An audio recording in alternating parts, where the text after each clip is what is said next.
Well, hey there, guys and gals. Sorry I am late. Uh, I hate when that happens. But hey, what the heck? We've got, I decided to do these out where you guys see me do all the other videos. I just figured, why not? Um, Plus, it was uncomfortable there, sitting so low on that couch and everything, sometimes 2 hours. I was like, whoa. And, man, Joe and Orion Fixer here were vying for who could get in about at least an hour and a half, 2 hours ago. Maybe I saw them in here. They didn't know I saw them, but I saw them in there yakking away. Good to see you too, Joe. Good to see you, Orion Fixer. Who else is here? We got a few others. I got to remember what the heck I said in the description here, because what were we going to go over? We were going to go over the state of the firearms industry, ammo, as well as firearms and everything else related to it. Kind of give you a lowdown of what's up there. And then we were going to get into our new project, too, that we got coming out. So we'll give it just a minute here for some people to jump in here. There's some new AK variants that hit the market, and I want to go over those. Not sure if you guys heard, but it's kind of some exciting news. So I'm pretty jacked to go over this. I don't know if I can get my hands on one, but we're going to try like heck. And God, it's been such a while since we had an AK to test, right? Things, and we'll get to that in a minute. Just waiting for a few people to jump in here and see if we'll wait for them a little bit. That's all. Let's see who else is in here. We got MZ in here. We got Joe. We got Orion Fixer, Anthony Kitchen. Greetings all. And Roberta S. Is war on the horizon in the former Comblock. You hear the news of them massing on the border there with Ukraine, and it's one of those things I call things that make you go, So we'll see. I mean, they've done this before. They've done exactly this. They've massed on the border, and I don't know. It's one of those things that you just got to keep an eye on. Sometimes it's posturing, gesturing, who knows? But you got to take it seriously, I guess. There's a lot to be had, lost, or gained there, I guess. Let's see. Joe's got something. Rock, I found some really cool box of Western Super by 22 LR number 12 shot, sending it to a friend back east with a Mossberg target.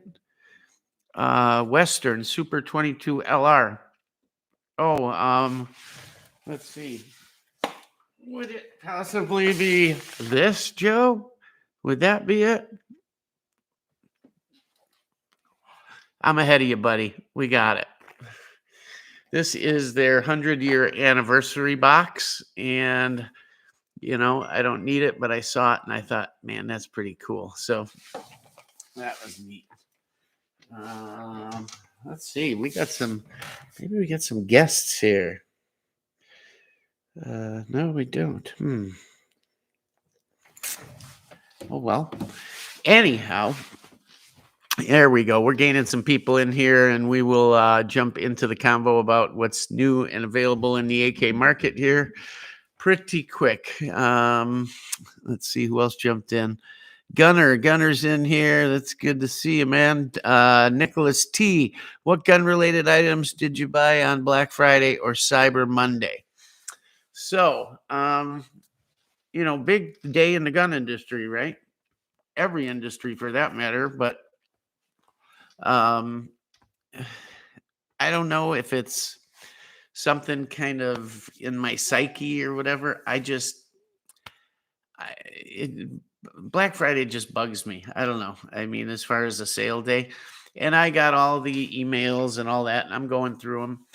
and I just really couldn't find any real deals. There was some stuff on Arrow that I thought would work, but they had some nice uppers and lowers and different stuff. But I don't know. I ended up not buying anything, and nothing really hit me that I thought, wow, I need that or whatever.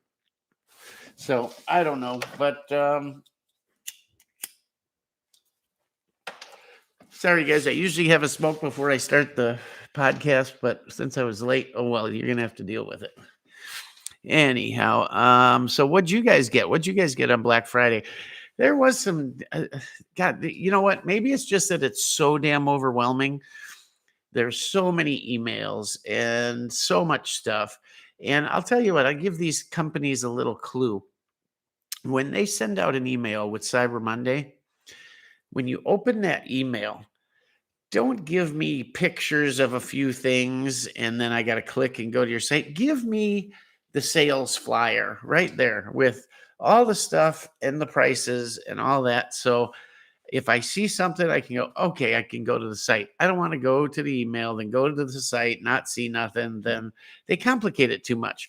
If I open the email and there was the doorbuster and I went, wow, I got to have that, and I'd go to their site. But to go through it all, I don't want to go to Primary Arms and then Midway USA and this and that and all of them. And I don't know. I just really didn't see anything all that great out there.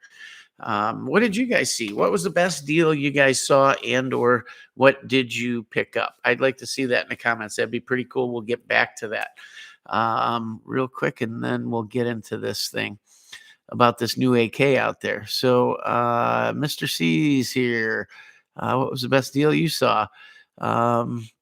I saw, like I said, Arrow had some stripped uppers, stripped lowers, some stuff really cheap. Some of their the receivers I use, the what the hell are they called? I've got a box here somewhere, I'm sure, with one of them.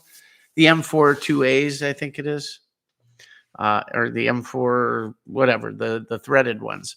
And they had Thunder Ranch receivers on there, which I really like. I like Thunder Ranch to begin with, but I really like that cutout magwell. I like the not having the forward assist, and I just like that that whole upper and lower. It's just nice. That's my go-to rifle, what I built it on, by the way. Not just because it says Thunder Ranch on it. Really didn't have anything to do with that. I just really liked that design. It makes sense. So Arrow probably got the closest to getting my business, but I literally didn't buy anything. I know, hard to believe, right, guys? Who else is in here? Texas Bullet, evening, fellas. Joe, it's a white box, really. Old needs up to smoothbore rifle from W2. Okay. I thought you said 22 LR, so I thought, oh, that had to be it. Boxes maybe. I thought it was that's a new 100th anniversary. So it was kind of cool. I saw it at, I don't know, one of the local big boxes. And it reminded me of stuff when I was a kid. And they did like an anniversary box, with the rabbit on there. And I think it's a rabbit and a squirrel, 100-year anniversary Super X. I just thought it was really cool. So what the heck? And why not? 22 LR, 300 rounds, PowerPoint, 40 grain, 1,280 feet per second. And I have no idea what I paid for it. I don't know, $30 maybe, something like that. I don't know. Anyways, let's see here. I thought the mini barrel for 1,100 was pretty good. Was that the pistol, Mr. C? MZ picked up an M70 in walnut. Nice job, dude. Hard to beat that. Really hard. Joe, I saw $5 boxes of 22 at local pawn shop. I got 3 of them. Yeah, the cheapest I've seen 22 around is like $7, something like that. And it was this stuff. Let me find it here. Give me a momento. And by the box and the name, it was something more than it is.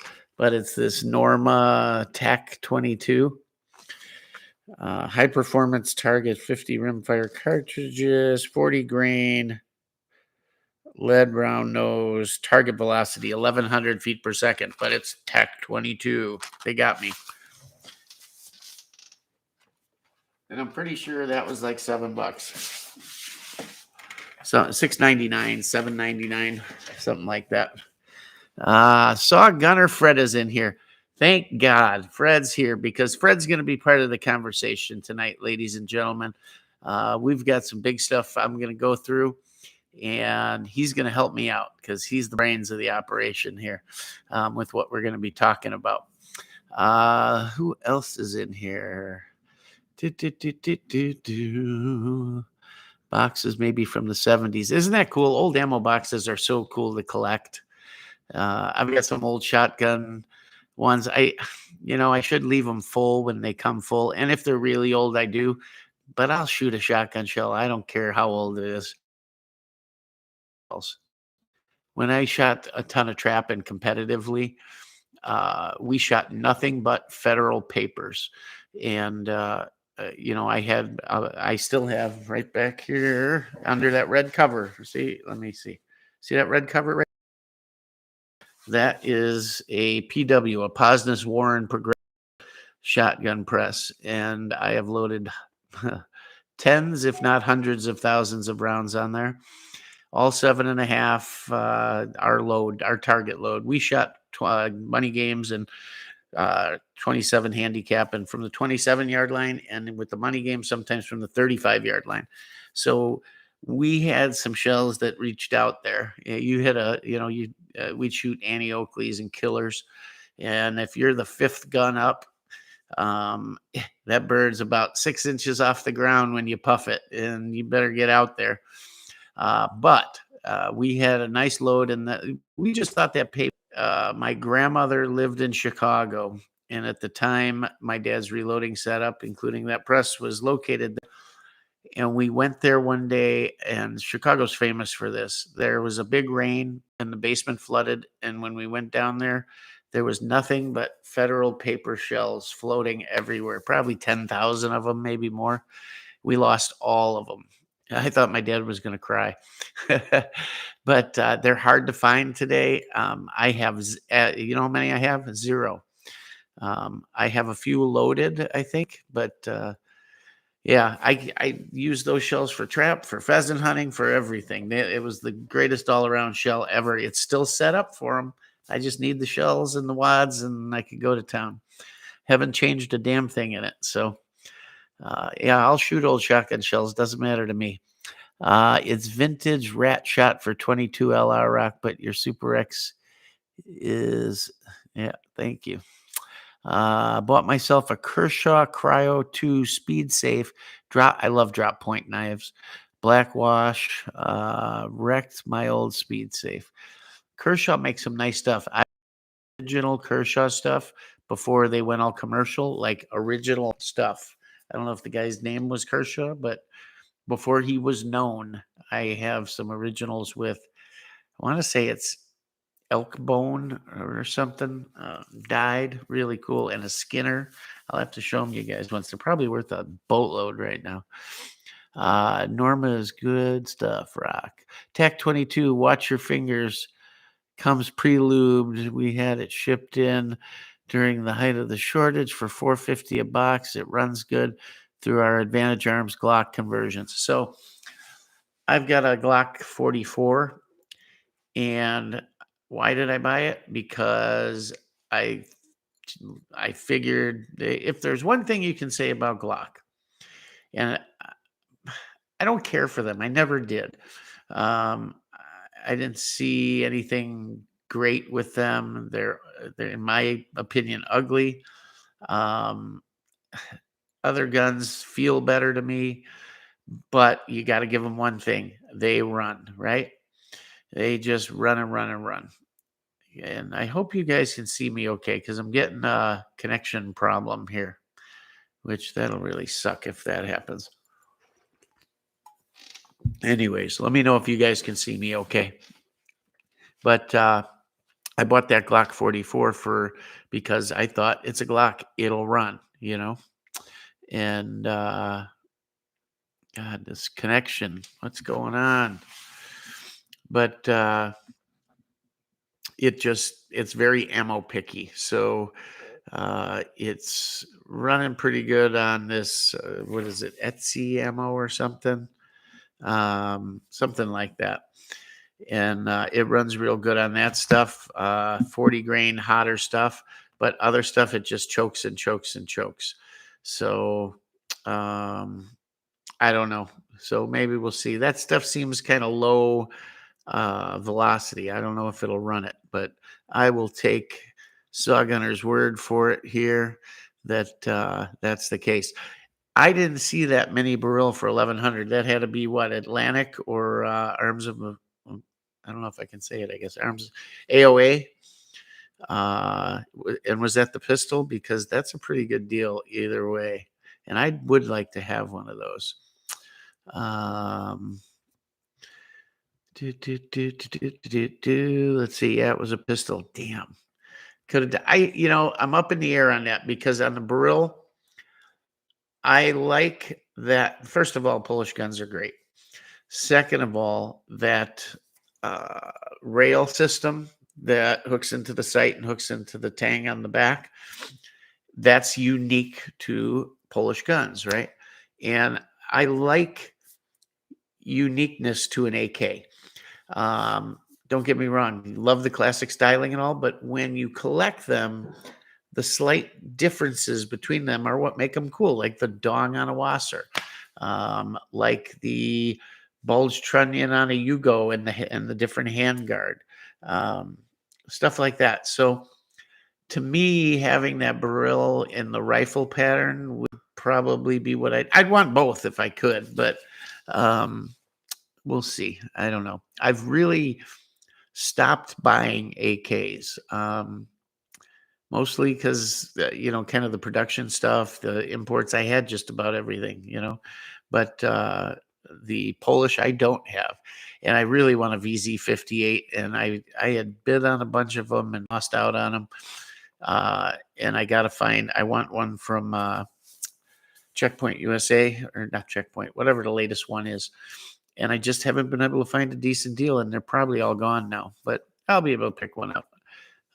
Really want one of those. I think you're going to see some that market moving pretty good on them. So might be a good one to pick up. Let's see.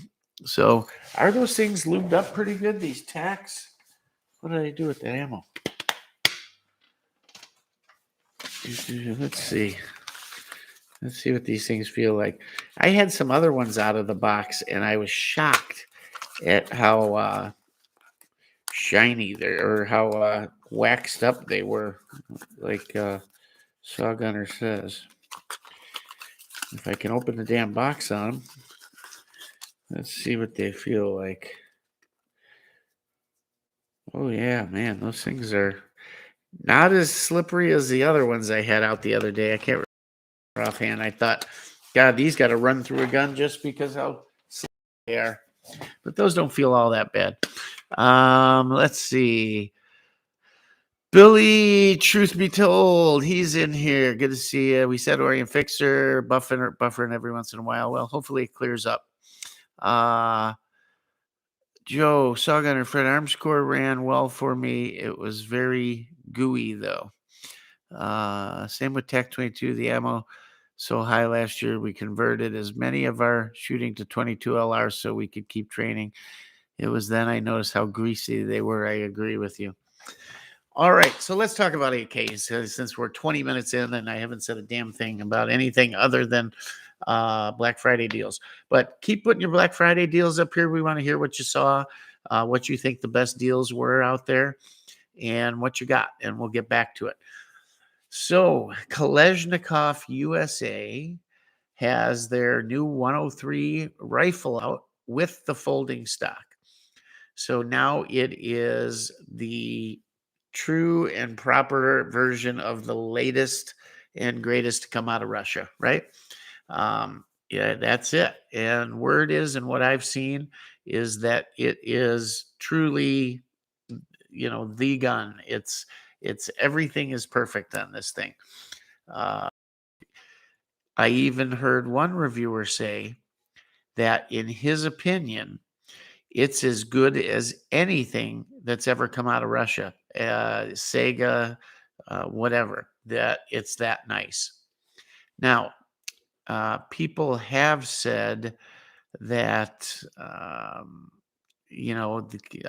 Kalashnikov USA is actually the real deal Kalashnikov, that they worked through 82 different corporate things to end up getting in the States, right?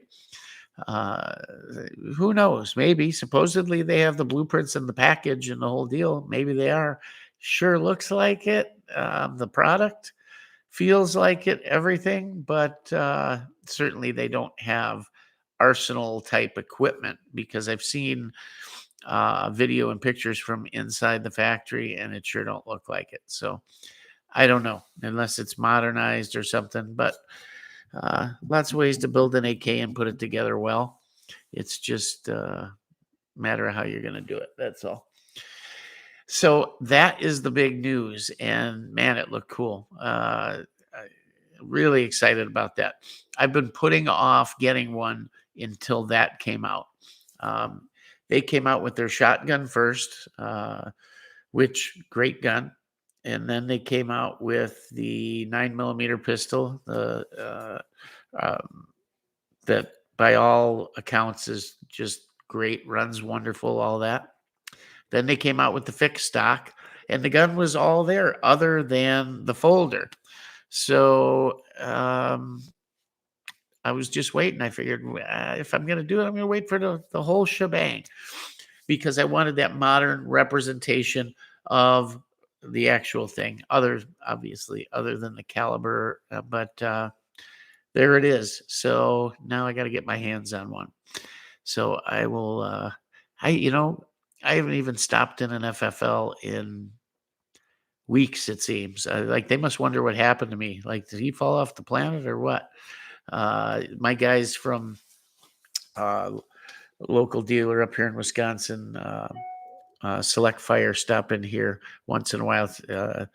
Good guys, and I haven't seen them in here in a while, or maybe I just missed them. So who knows? Money. Joe Biden bought my AR-15. No, I think it's, well, maybe not yet, but we all chipped in on it, right? Including you, Joe. So that's the news. It's out there. A couple of reviews on it out there already on the big channels. I don't have the pull and the clout that they do, but it's out there, and I'd like to get my hands on one and see how they run. It looked, I'll tell you this, when I saw the gun running, it looks for once like this gun is perfectly gassed. I mean, it looked really, really smooth and impressive. So let's talk about the industry in general, what's going on out there right now. What I'm seeing, at least locally here, maybe it's representative. Of the Midwest. Maybe it's representative of the Mississippi. Maybe it's just local. I don't know. All I can tell you is what I see here in my area of operation. So you walk in, and it's been pretty good here for quite a while at certain places, most places, I should say.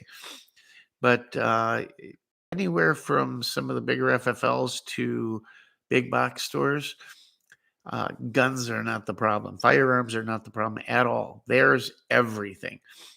And a lot of the super common stuff, right? The SIGs, even Glocks now. It was funny. It seemed like Glocks took a little longer to come back. But FN, SIG, Glock, Walther, who else? Taurus, CZ, a lot of CZs all of a sudden, tons of CZs. What else? Mossbergs. Just everything, all the common stuff, ARs, all the striker fired pistols, everything. You know who kept up really good through the whole thing? And it's probably just because what they are. Um, but that Heritage that makes all those 22 single actions. Boy, there was always a boatload of those. It was like when everything disappeared and there was nothing but Turkish shotguns. Holy cow! You ever seen so many Turkish shotguns in your life? And to their credit, some of them run okay, others, I don't know. But the Heritage, boy, those things were everywhere.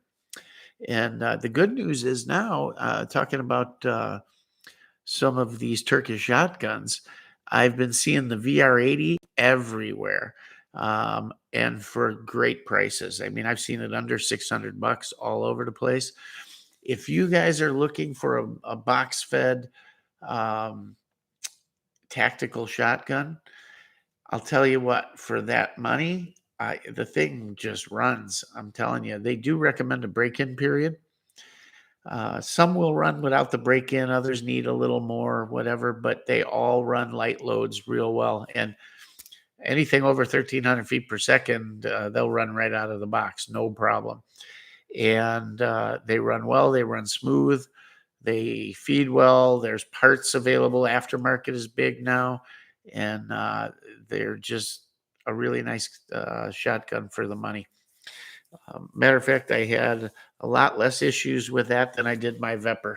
And it's light, it's comfortable, easy to carry.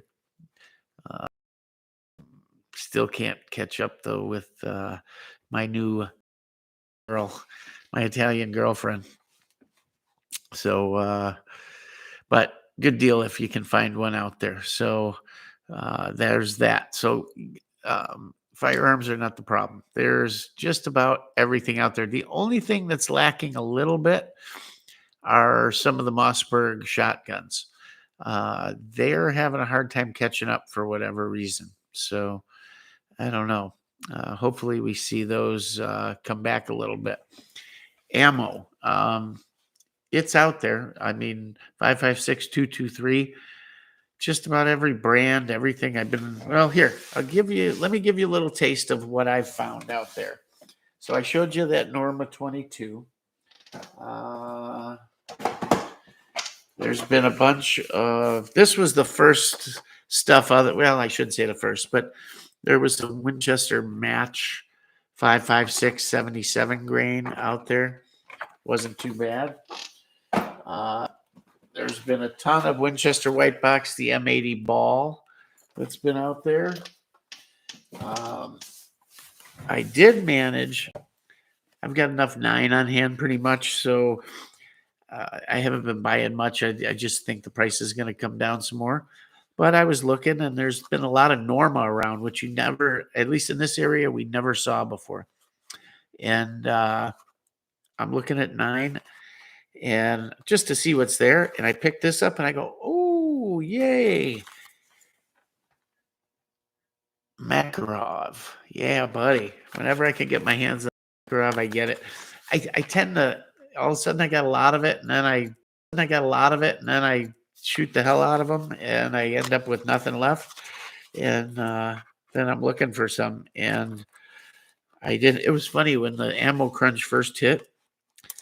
Guys that didn't know any better, that didn't know the difference between Makarov and 9mm Luger, would buy the Makarov ammo and then realize it was the wrong stuff. It must have happened so much that stores and FFLs were putting up signs, no, this will not fit your gun, hilarious, but good looking ammo. I mean, really good. Let's see if we get that on there. More of a brassy looking copper, a lighter copper color on the bullet, but I love these little stubby things, fun little guns. I do miss some of that Russian surplus ammo though. That is hot. That's really hot compared to anything else probably. And I got a box of it around here somewhere.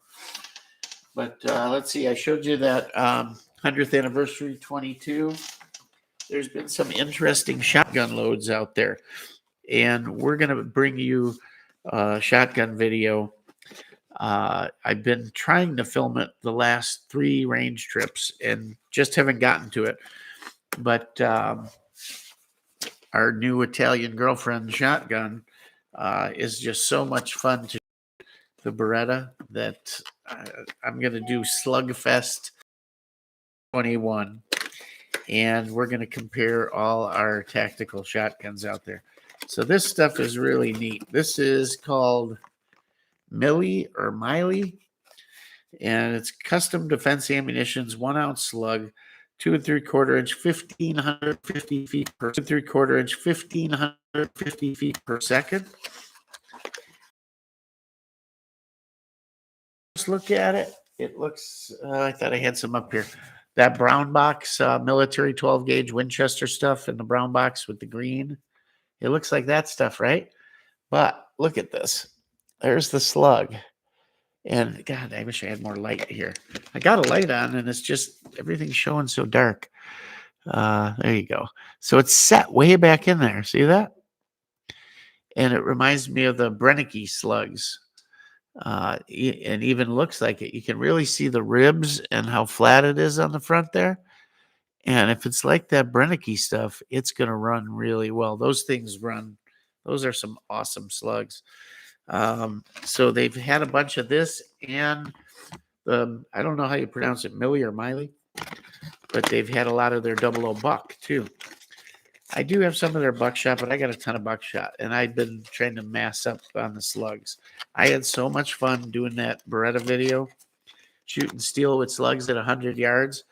I know they're not doing it, but it just feels like they're lobbing in there, just pong, and it hits so hard and it's so easy. I mean, I think I could be running sideways and just pop, pop, pop and plugging them things in there. Just a blast shooting it.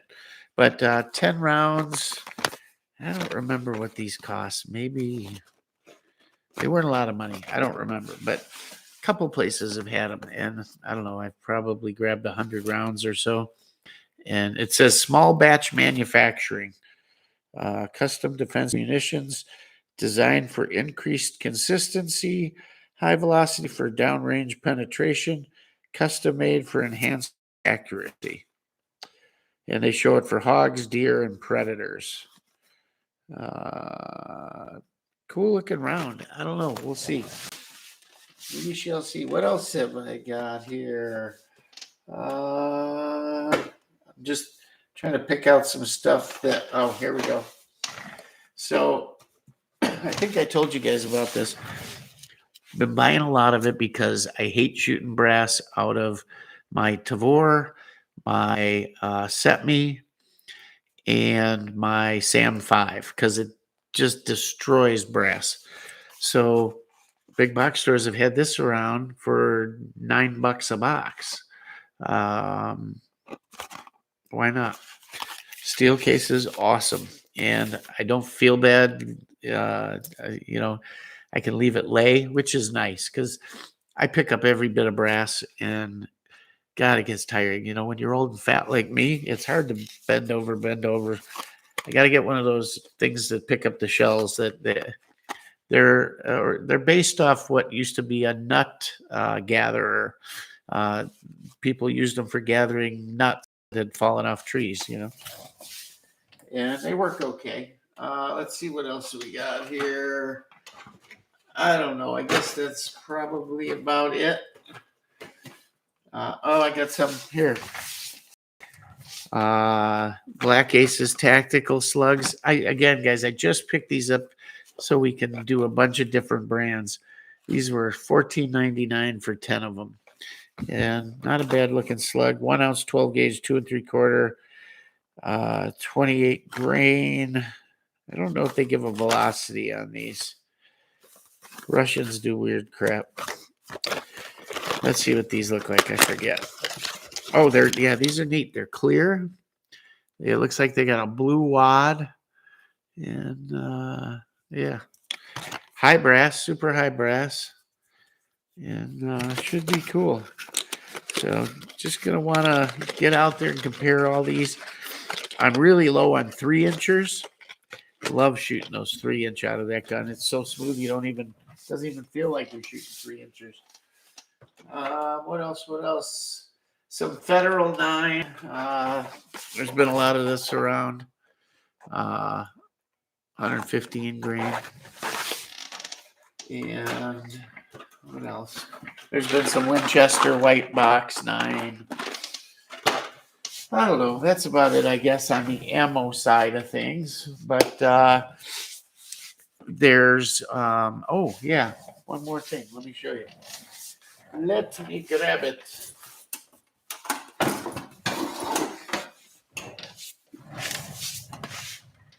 There's been green tip out there. Is it expensive? Yeah, period. But it's not going to be like the old days, But I'll tell you what, the pricing on this particular, the way you buy it here, which is 420 rounds, comes in cardboard sleeves with 3 10-round stripper clips, and then the attachment to put on the mags to use the stripper clips to load them. This package right here, the price it's not really that much higher than it used to be. But these were fairly expensive to begin with. And then one other thing. Then we'll be done on the ammo front here. Ammo Incorporated 308. Just M80 ball. And it comes in these little crates like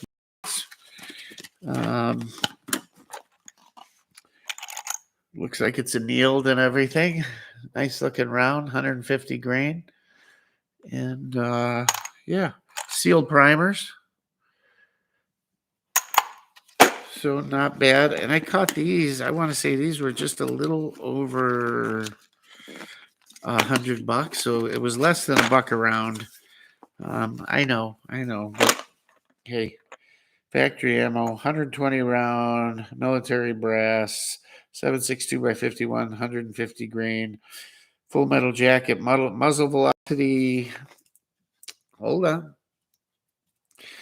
Muzzle velocity, 2,800 feet per second. Muzzle energy, 2559. 100-yard velocity, 2704. 100-yard energy, 2387. Does not say what barrel it was shot out of. So a lot of good that does get, right? Anyhow,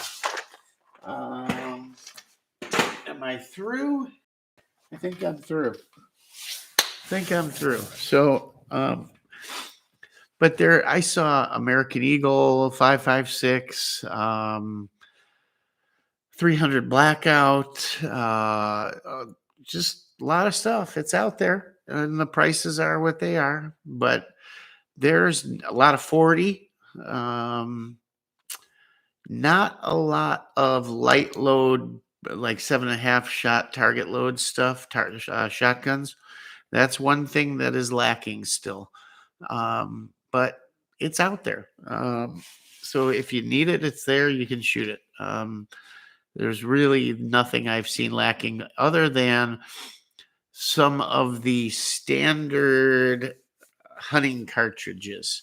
So large or big bore, 30 caliber plus, or even, like 243, 270, stuff like that. None of those cartridges are out there until you get into the really big stuff, 300 Win Mag and stuff like that. I've seen some of that, but there's 50 BMG.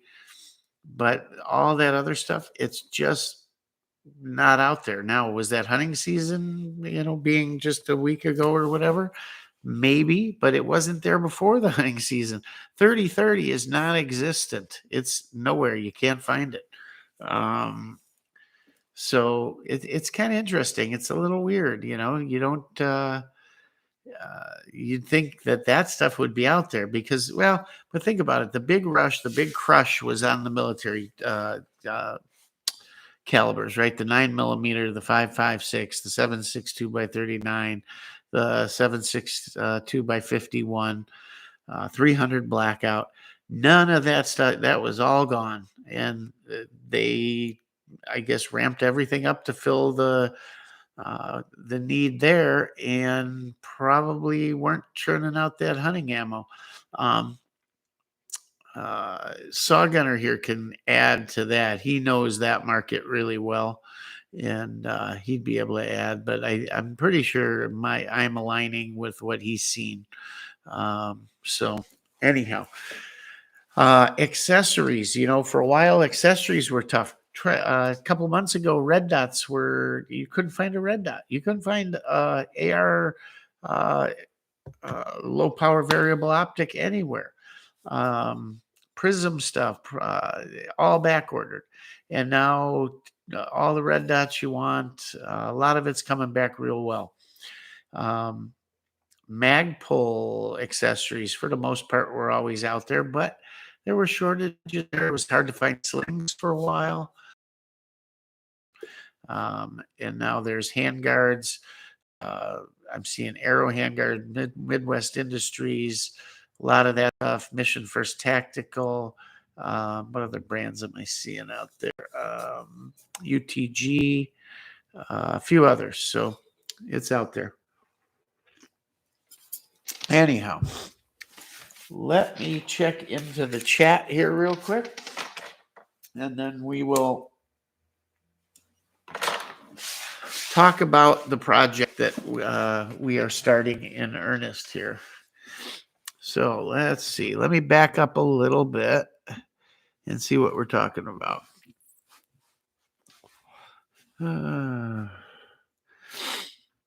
Joe says, I'm just happy they have better guns and gear now. It was a place I was lacking after losing everything during recession. Well, good. I'm glad. And hey, feels good, don't it?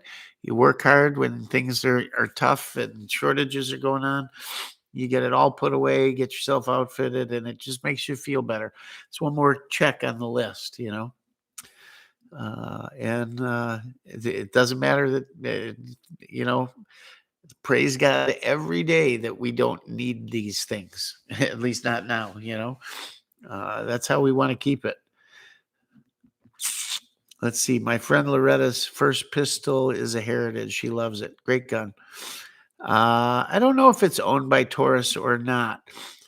They banned them in a couple of states because they're made of zinc or something. I don't know if the receivers are or frames are, but they somehow fell under a lot of different, some of those old Saturday night special laws.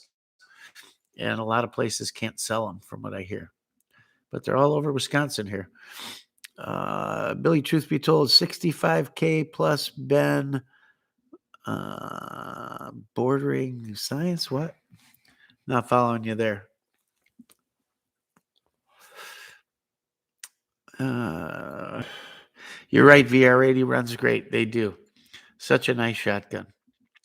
Easy to clean. They really, when I first saw it, I thought, what kind of gimmick is this? I was just in an FFL and I saw it on the wall and I thought, look at that thing. Let me see it. The guy hands it to me. I was shocked when I went, oh, gee, it's metal. Everything metal. I was shocked. I'm like, maybe there's something to this. And I thought, why not? So the rest is history. And my videos on that, it's really popular because, man, people are begging me for videos on that gun. And they're some of my most watched videos for sure. Gabriel Buddhist III is in here along with Alan Bishop. I bought 1,000 rounds of that 9mm Makarov. Did you? I wish I could. Well, money's a little tight right now, so I'd love to have 1,000 rounds of it because they're so much fun to shoot, especially that East German. Oh man, I love the Bulgarian too. They're just so smooth and nice. Such a simple gun. And when you look at the beautiful bluing, all metal, the Bakelite grips, hand finished and fitted. You know what that gun would cost to build today? My God. And back in the day, we were getting those East Germans for $100.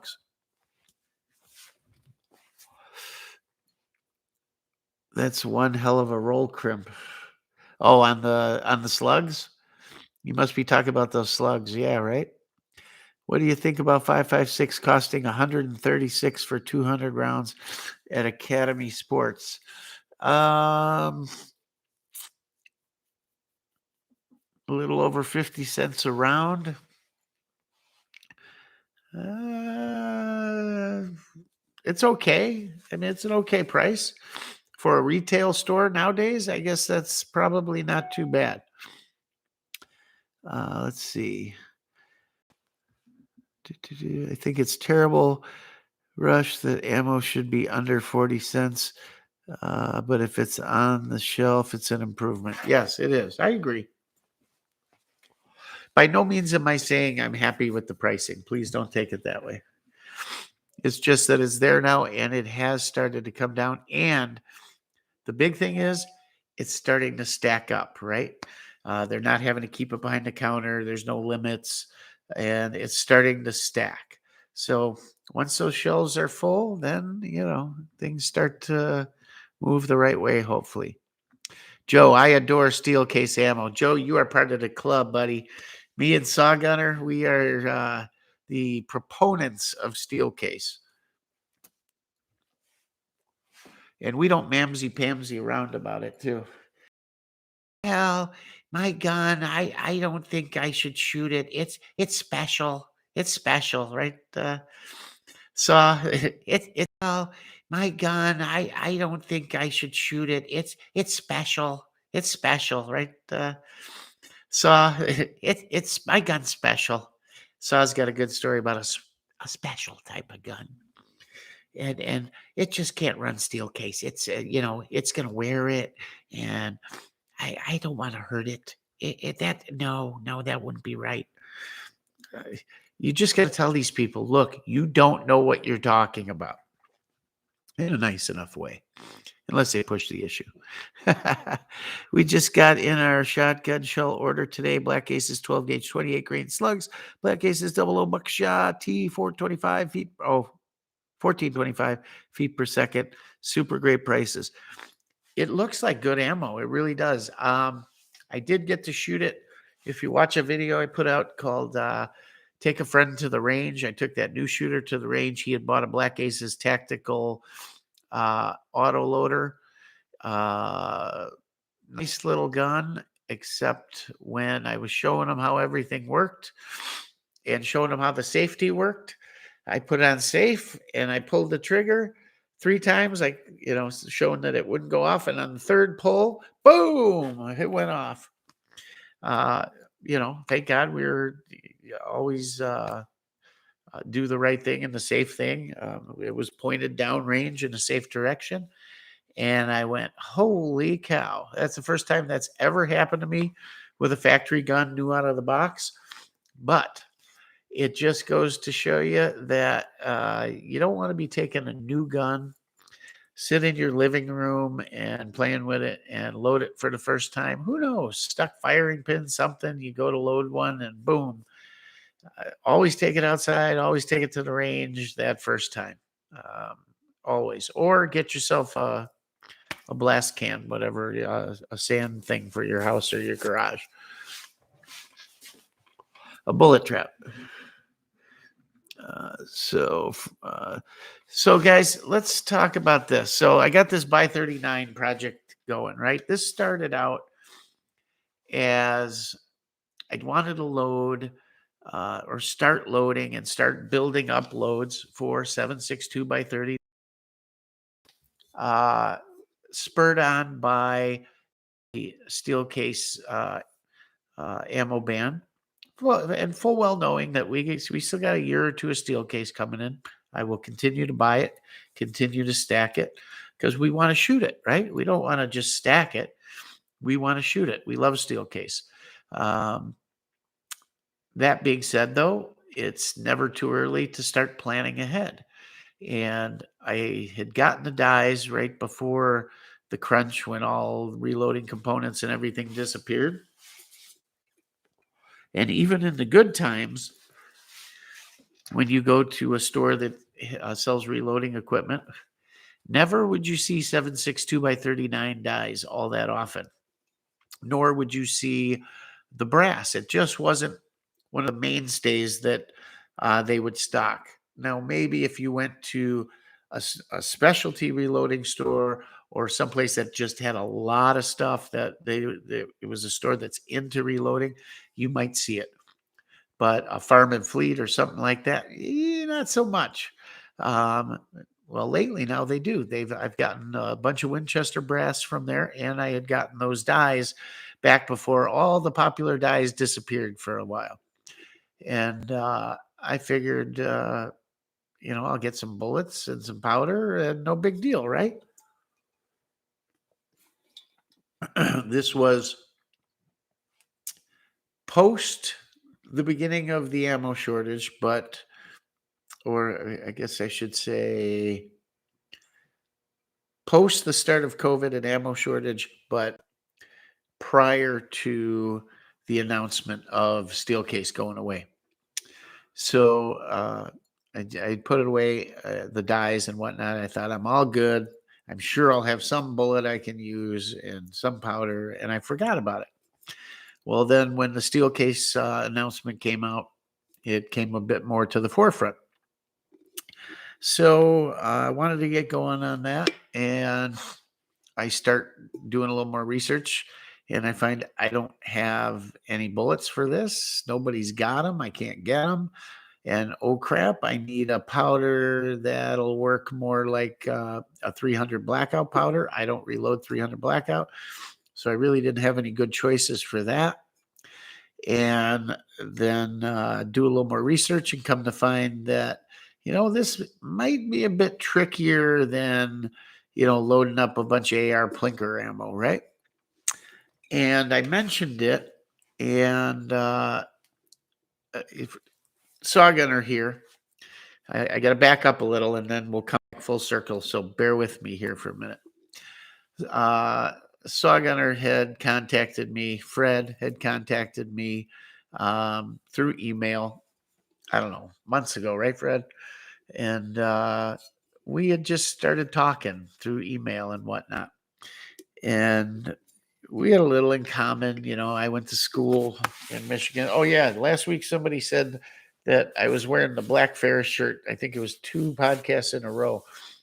So I promised them I'd wear something different. And we got the old Ferris State Bulldog here. So we're rocking this. Matter of fact, I got this while I was up there by Fred a couple weeks ago. And anyhow, we had met through email and talking about different stuff. I don't even know what we were talking about. Everything with my son and all of that stuff. And just, I don't know, kind of, you hit it off. You talk about things, you get common interests, common beliefs, things like that.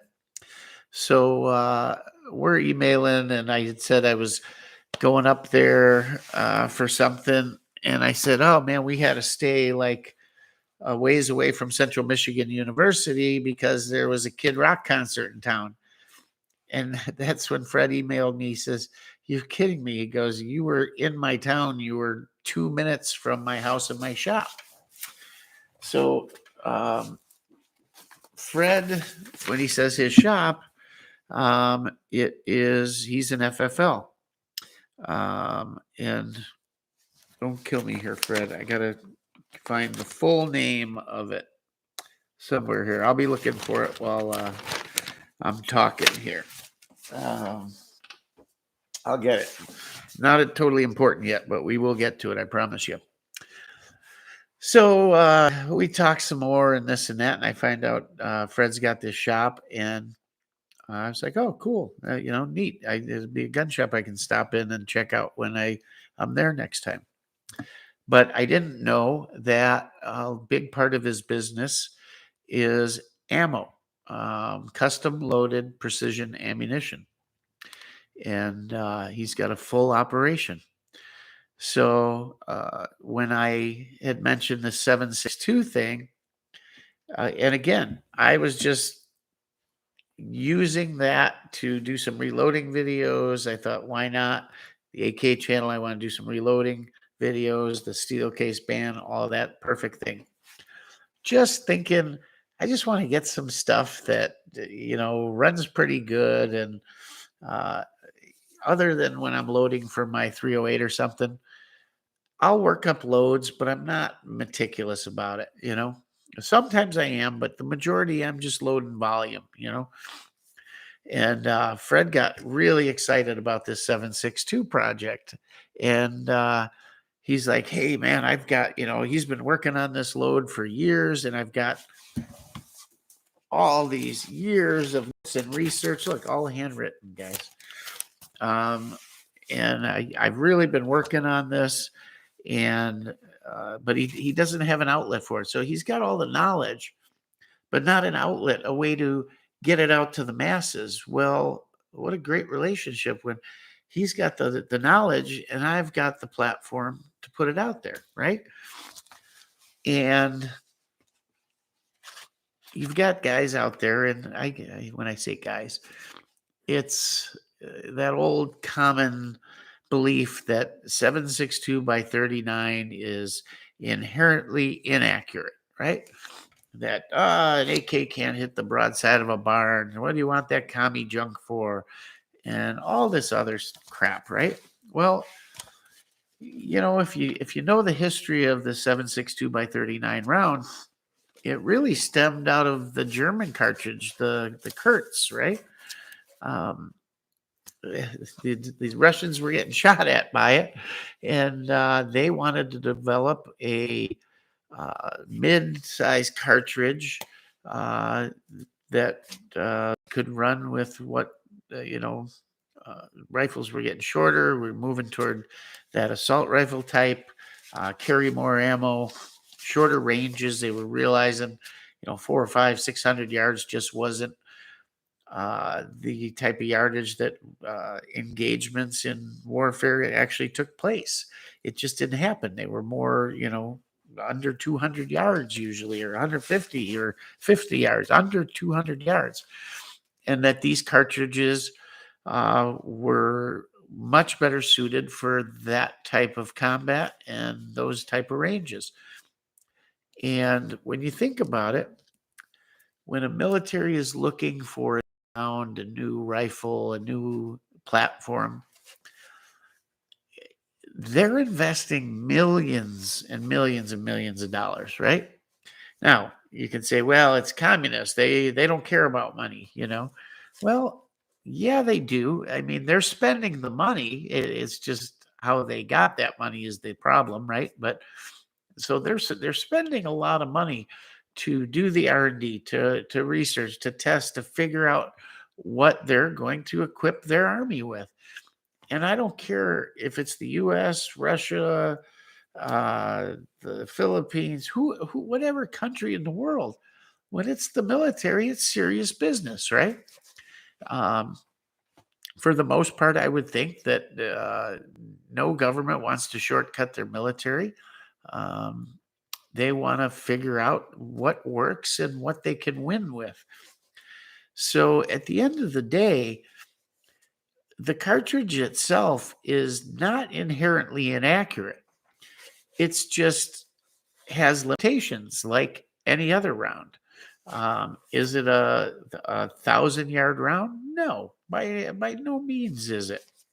But for its design purpose, the bullet itself is accurate. Is the ballistic coefficient up there with an AR round? Probably not. I know it's not, but it's still an accurate round. And when you consider what is acceptable to our military for an M4, specs for an AK. I think the inaccuracy thing stemmed from the guns being cheap, people not familiar with the platform, um, people not familiar with the sights, all different things. But could it be that the AK is less accurate than the AR-15? Could be. Could be. I just don't think it's anywhere near as bad as people want to make it out to be. And what I want to do with this project is come up with some loads and do some real testing and find what is the most accurate loading that I can put in my most accurate gun. Now, A, we've got to find out what is that most accurate load, and B, I kind of got to figure out what's my most accurate AK, right? So got a lot to choose from. Majority are 16-inch barrels. Do have a couple 24-inch barrels, the RPKs, both of which, well, the one for sure is a new US-made barrel. Should be pretty good. The other one's chrome, cold hammer forged chrome line. Should be pretty good. I don't know. I haven't decided what gun. We're gonna do. I have an idea because of all the testing, the videos, my shooting, all of that. What's gonna work well, and I just haven't decided which one I'm going to go with. If you guys have a choice, because I would like to focus on one rifle on this. Later, I can go to others, but I'd like to, I guess, go with the best shot at the most accurate one I have and develop a load for that. And later, we can see rifles. Maybe we prove that, yeah, the rifle I picked uh, just doesn't shoot well, you know. But when we develop these loads, I think we're going to find something else out. And I think the reason we're going to find it out is I think there's some big differences in uh, what we get here for ammo, whether that be US ammo or imported ammo, and what the real deal really is. And I just think it's going to be surprising. I don't want to say too much and have guys jump all over me as saying, "Oh, you're full of it." You know, it's the same. What we get here is military ammo and this and that. Maybe I'm not saying it isn't. I just got a sneaking suspicion there's going to be some interesting findings. Uh, a because some conversations me and Fred have had, uh, and I know it can be made a lot more accurate. So it's going to be very interesting. And some people say, and I don't want people to take this like this is AK versus AR. That's not what we're doing here. Um, I think at the end of the day, it may prove that this gun can shoot as well as that. But if the loadings aren't there, then no, maybe it can't. Or maybe the rifles just aren't there. But I think a lot of it all stemmed from when the AK first came over here. What you were seeing was a lot of home built kits, worn out barrels, sewer pipes, you know, all kinds of stuff um, that led to that. And I'm hoping that we can really get something and really definitively prove that, hey, look at the groups we can get with this. Um, and then it would mean that the AK is not inherently inaccurate or the cartridge is not inherently inaccurate. It's either the manufacturing of the ammunition or the components, or B, the types of rifles or how they're put together or whatever the case may be. But I think we're going to prove that it is as accurate as any other cartridge out there. Um, it might just be that it needs to be loaded differently. Um, there's some interesting things because, and a lot of you guys may not know this, but there's a big difference between 7.62 by 39 barrels that come from COMBLOC countries and 7.62 by 39 barrels that come on US manufactured rifles. And I don't mean, I mean, I don't know. And Fred might be able to add to this. Ruger, the ranch rifle. What was it called? The Mini 14. I think that's one of them. I'm sure the Ruger bolt action 7.62 by 39s.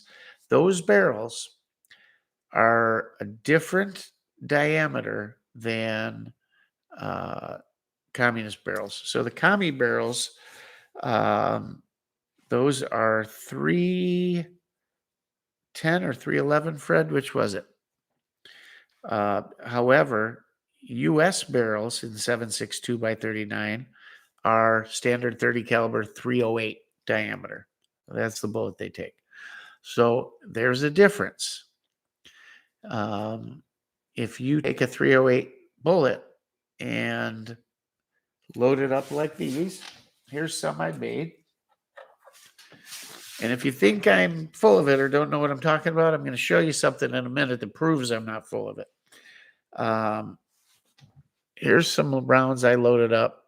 These are 308. What are they? These are SST, I think, bullets, 150 grain and 308 that I loaded up real quick.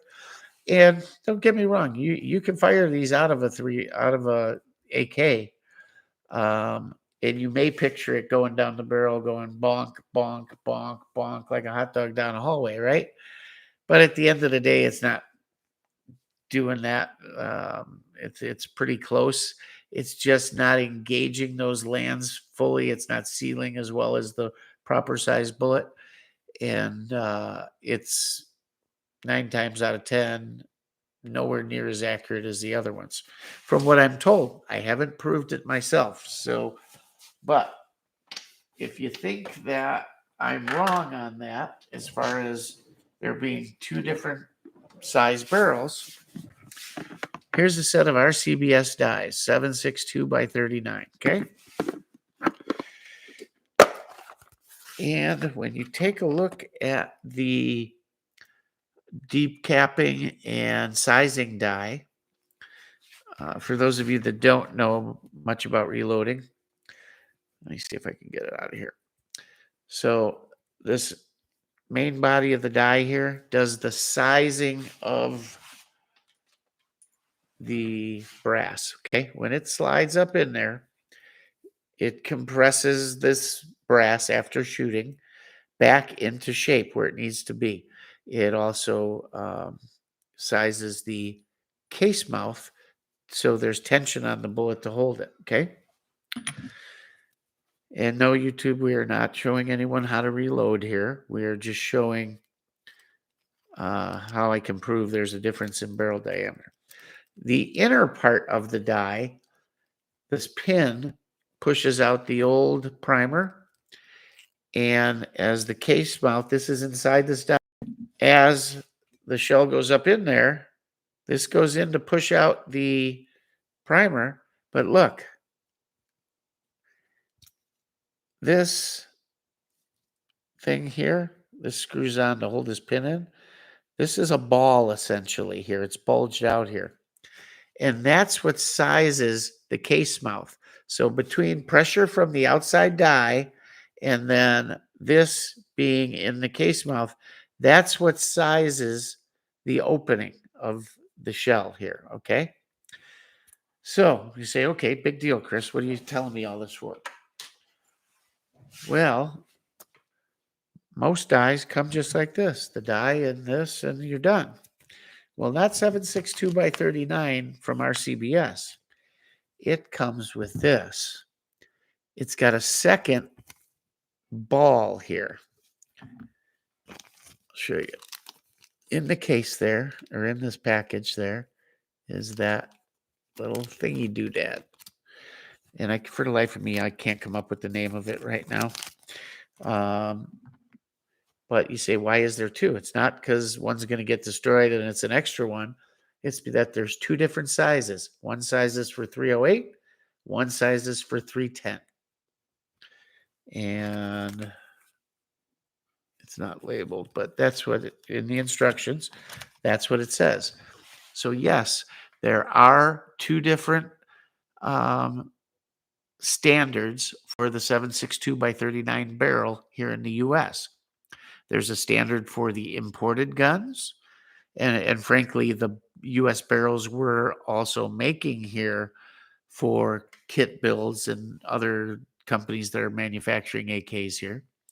And then there's the other diameter for companies that are making barrels and rifles for this cartridge, but in what we consider 30 caliber 308. So that being said,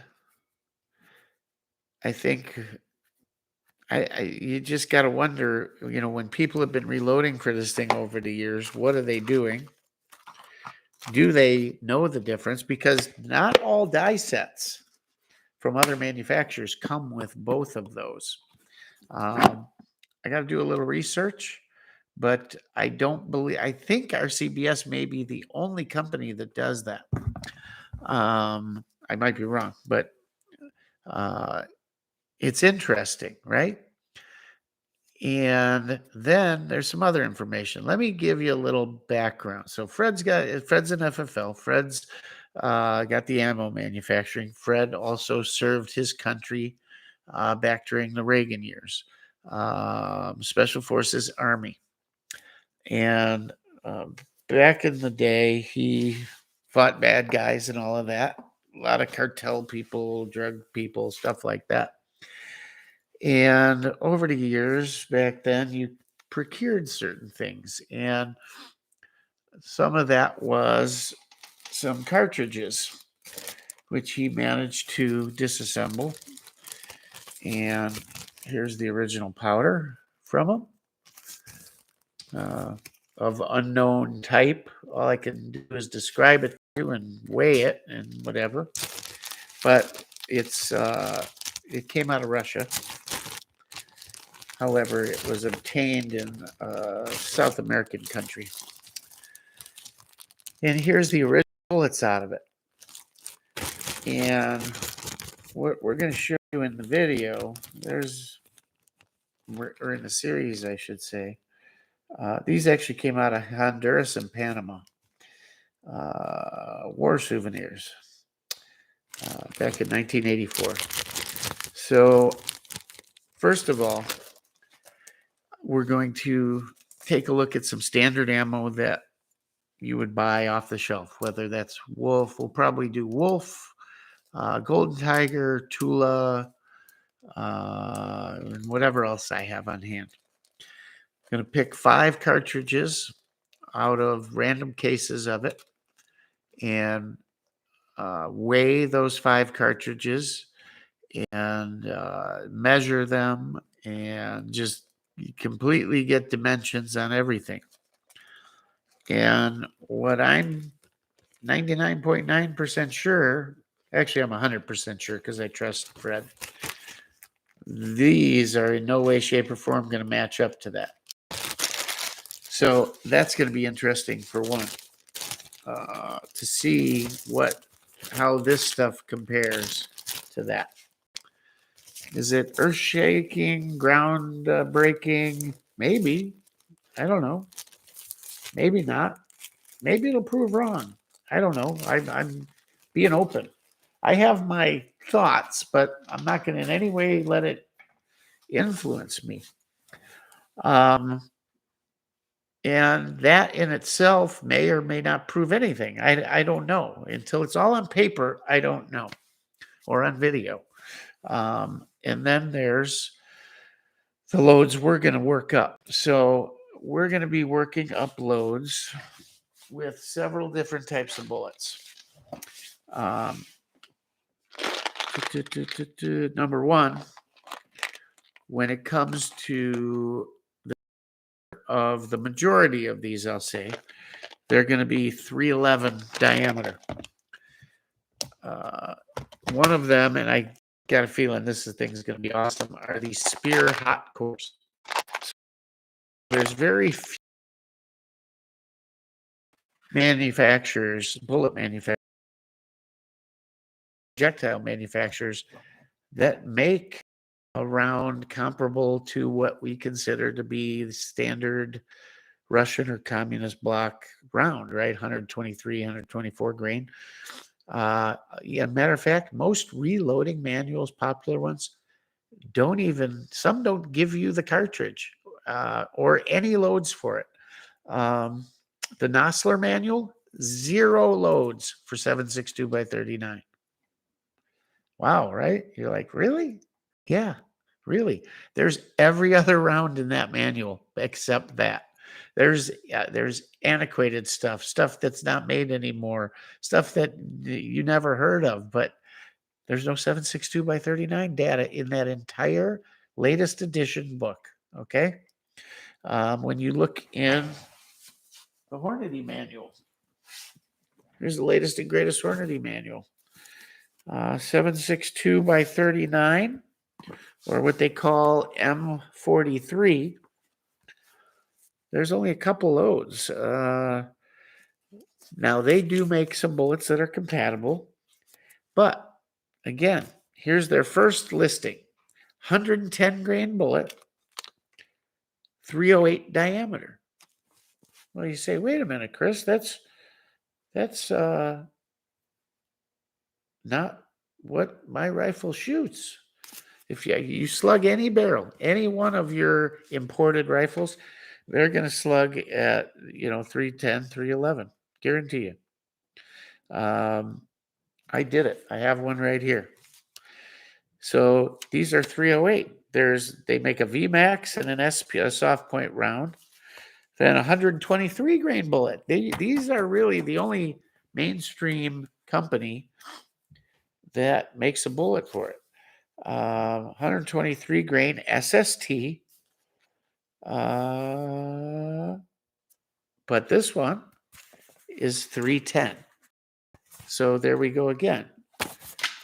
Hornady proves that 2 different bullets or barrels, or companies are building 3 different diameter barrels, 2 different diameter barrels for the 7.62 by 39 cartridge. So there's 123 soft point in the SST, and there's a handful of loadings, most of which top out at about 2,200 feet per second, and a couple that max out up around 2,400 feet per second. And then there's 130 grain soft point, but again, 308.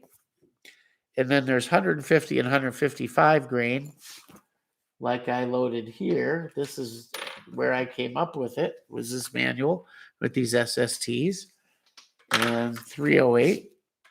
And they make several different bullets for it, but why wouldn't they? 308 bullets you'd load for your AR-10 or your bolt action or whatever. They've got their interlock, their SST, their GMX, their match full metal jacket boat tail, and their AMAX. But there's only one bullet they make that's 310 diameter. So you wonder then, when you buy a box of Winchester white box 7.62 by 39, when steel case goes away, is it going to be 308 or is it going to be 310? How accurate are our rifles going to be? Oh, don't worry about it. People will step in and they'll fill the gap, and there'll be plenty of ammo for our AKs. I wonder. You wonder. What are they making now? I don't know. But it's not so much about being ground shatter or changing, earth shaking, whatever. It's what I started out to do, and that's build an accurate round and see how accurate I can get it. It's not about disproving anything. It's not about saying, look, we were right, or hey, it is as good or better than the AR. It's not about that. It's about building the most accurate round we can. And maybe some people go, it is accurate. Maybe a lot of it stems from just not having the right stuff. It's going to be interesting what we find, put it that way. I think you're going to see some measurements that maybe we thought were one thing that aren't, and maybe just nobody paid attention. I don't know. We're going to see. Fred's years of testing and notes and all of that. and his best advice on what he's found over the years to work the best. And he was nice enough to get all that. When I was doing this, he said, "Hey, I've got all this information. I've been doing this," and he right away, "Boy, would it be cool if you could do this and we could ladder test it all and come up with this round." He totally geeked on it, right? And at first, I was like, "Well, I just want to load some bullets to pound some steel with," And then he was so excited. I thought, wow, you know what? He's right. This is cool. And where can I come up with this wealth of knowledge he has, along with some of the original things that are really unobtainium anywhere else, and have all this info at my fingertips and all this knowledge, and maybe we can really come up with some real info that just isn't out there, maybe. So Fred likes these hot cores, these spear hot cores, and it's interesting, guys.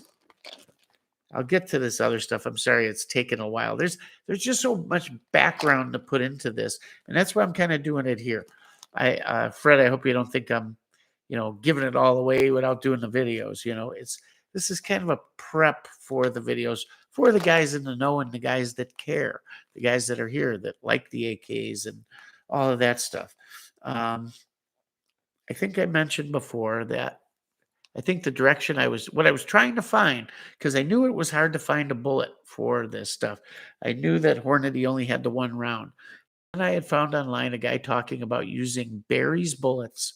Barry's bullets are plated bullets.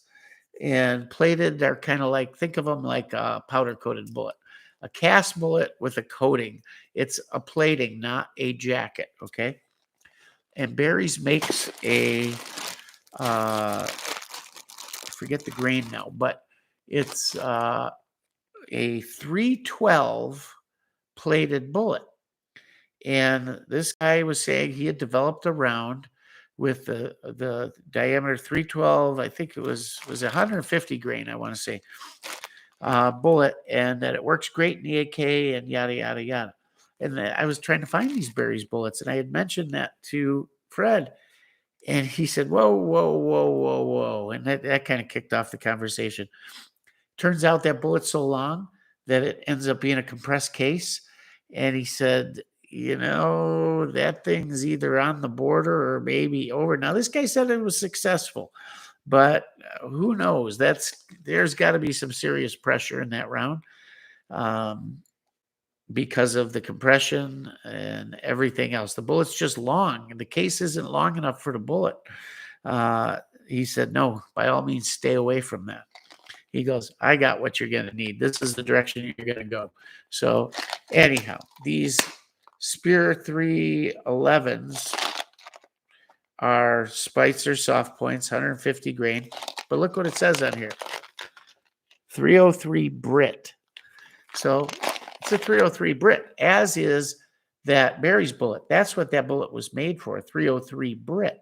Well, that's fine. In the British cartridge, that particular bullet Barry's makes can be longer. There's room for it. In this short little AK 7.62 by 39 case, there's no room for that long a bullet with the powder charge. That is the shortcoming. 6.2 by 39 round is how much powder you can get in it. You are limited by the case length, but that's inherent in it. That's how it was designed. You can only get X amount of feet per second out of it because you can only put so much powder behind it. And you guys don't realize next time, and I don't know, maybe because it's brass, it seems different to me. When I look at the steel case laying on the ground, I think nothing of it. But this is a short, when you really look at it, that's a teeny tiny little cartridge. It's damn near the length of a 38 case. A little longer, but it's small. And you don't realize it till you're looking at it. I think it's the brass that makes it look different. Anyhow, to top all this other stuff off with all Fred's research and his knowledge and what he's done and figured out. Fred also, at his business, casts bullets. So the name of his shop is Pickering Custom Firearms and Ammunition, I believe. So Fred casts and coats these bullets. And these are 138 grain, 310 with a gas check and polymer coated. The diameter is 311 after they are coated. But if I remember correct, Fred told me that these may be a little wider because of the coating. He went a little extra on these there's a reason behind it. Anyhow, so we've got these cast bullets that are polymer coated that we're going to be checking. And Fred's done exhaustive testing on these. And we're going to do the same. We're going to see what we get out of them. And I think the velocities and everything you're going to see out of these are going to be shocking. And I think some people are going to be amazed too at the speeds we're going to run on these without leading the barrel, because this coating, contrary to popular belief, is going to hold up to what we're going to do. We've got those cast bullets, and we've got that those pulled bullets out of Russian ammo, and it's going to be interesting. So I said, Fred, what are we going to do with powder? What am I going to run? He says, well, there's two things to run, and there's a couple more, but what he sent me is this IMR 4895. And I was happy to see Varget. And then he also mentioned that BLC2 could be of some use. Fred, if I'm saying something wrong or mixing up some of the conversation we had, please comment on it down here or add to it. Because while we've talked about this, we have not hit the stage where, hey, Fred, I'm putting these things together. What do I need to know or this? I'm still reading through the notes. I'm still putting, it's just not there yet. So I don't want to say something wrong and then somebody's going to jump all over me for it. And all I did was misinterpret it or mishear it from Fred. So Fred, feel free to chime in here. I'm going to go back to the chat right now and see what you guys are saying about this. If anything, are you guys excited for this? Or are you like, gee, Rockford is kind of some nerdy crap and we don't really care. We just want to shoot some watermelons or something. I don't know. Let me know what you think. So let me go back here and see what's going on. So rush hours here, and I'll also say hi to everybody else too that joined in here. For those of you that have joined in late, we're talking about the by 39 project we're going to be doing, and that's trying to build a really accurate 7.62 by 39 round, and kind of just build a really as accurate a round as we can for it, and maybe at the same time disprove some wide held beliefs and just see how accurate we can make it. Let's see. I'm specifically looking for info on this. Orient Fixer, I heard Heritage is owned by Taurus. I don't know if anybody proved that or not. I don't know. I think I went back too far here. It jumped on me.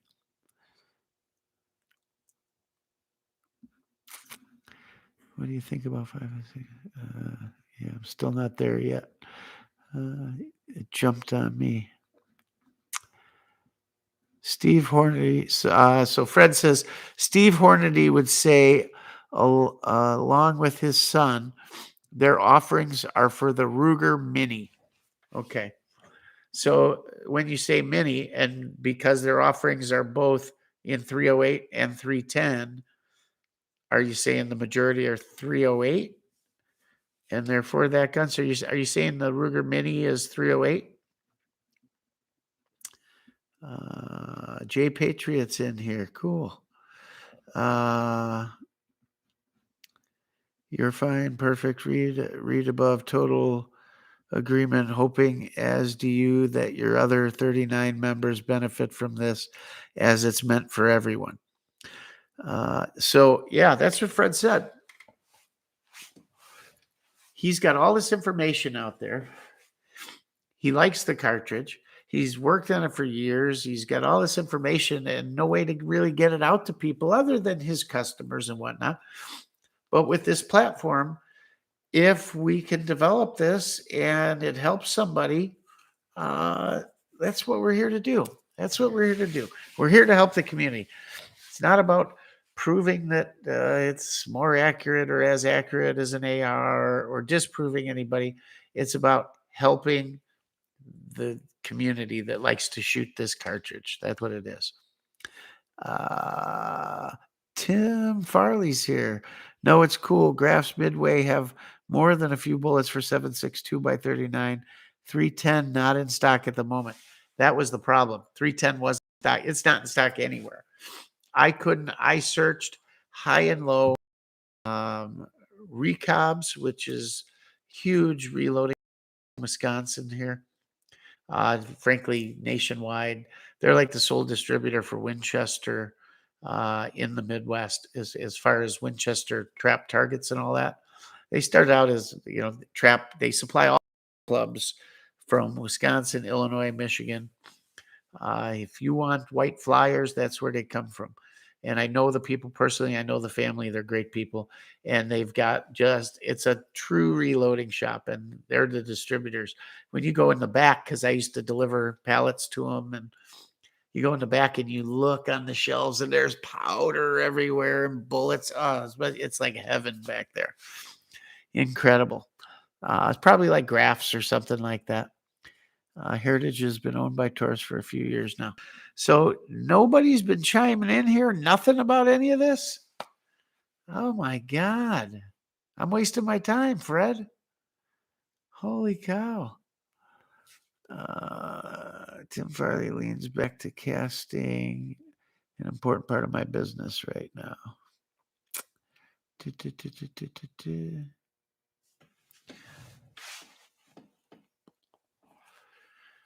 What do you guys think? I know there's not a lot of you in here.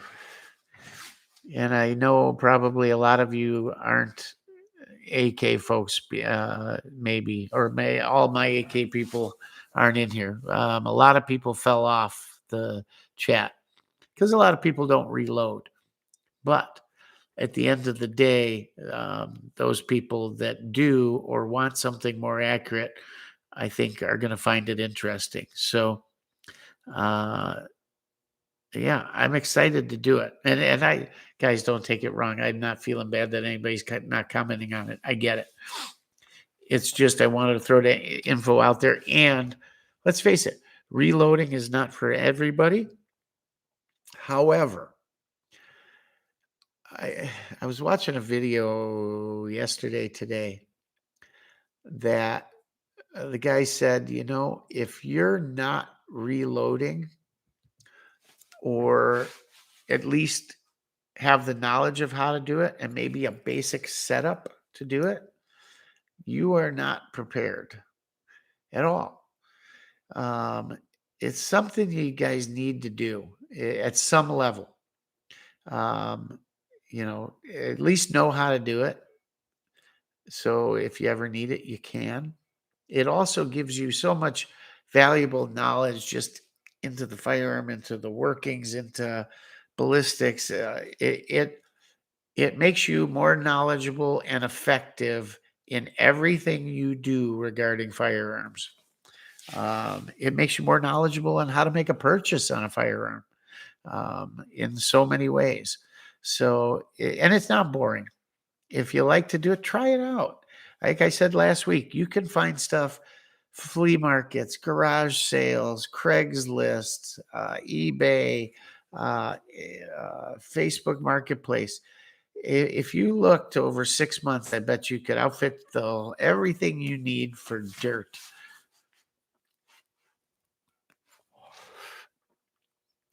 So this is interesting.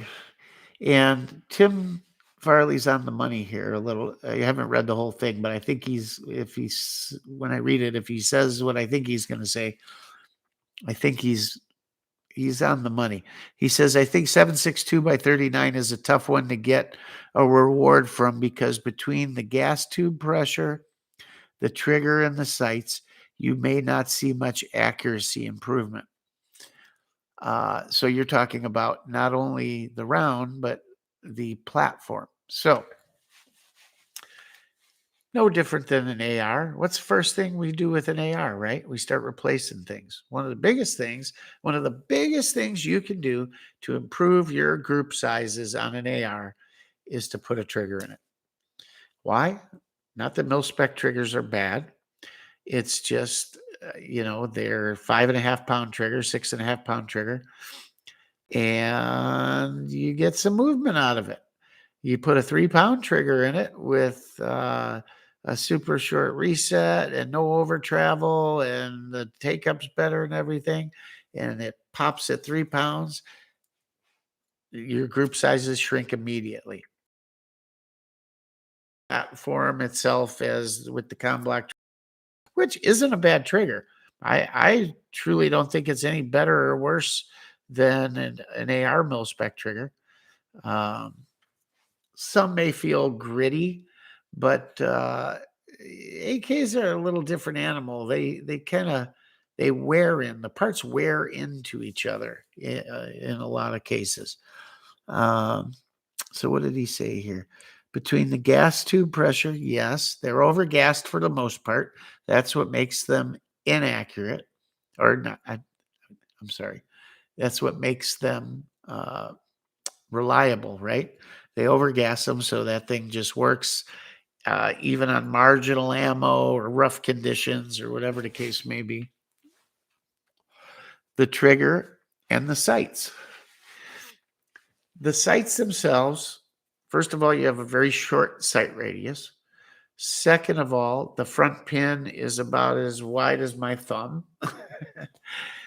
And the cool thing is, any of you that own Vepers, take a look at the front post on a Vepr. Way different than any other gun in your collection, any other AK in your collection. Super, super thin front post, okay? And the notch is also thinner on the RPK style sight. So you say, well, Chris, we're talking about the AK, and that's the stock AK, so the AK is inaccurate.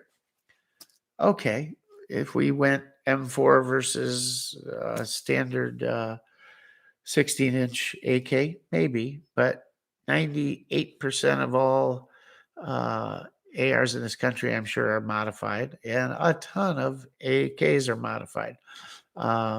Take a look at what Spetsnaz using, So first thing most people do is put a red dot on it or some type of optic.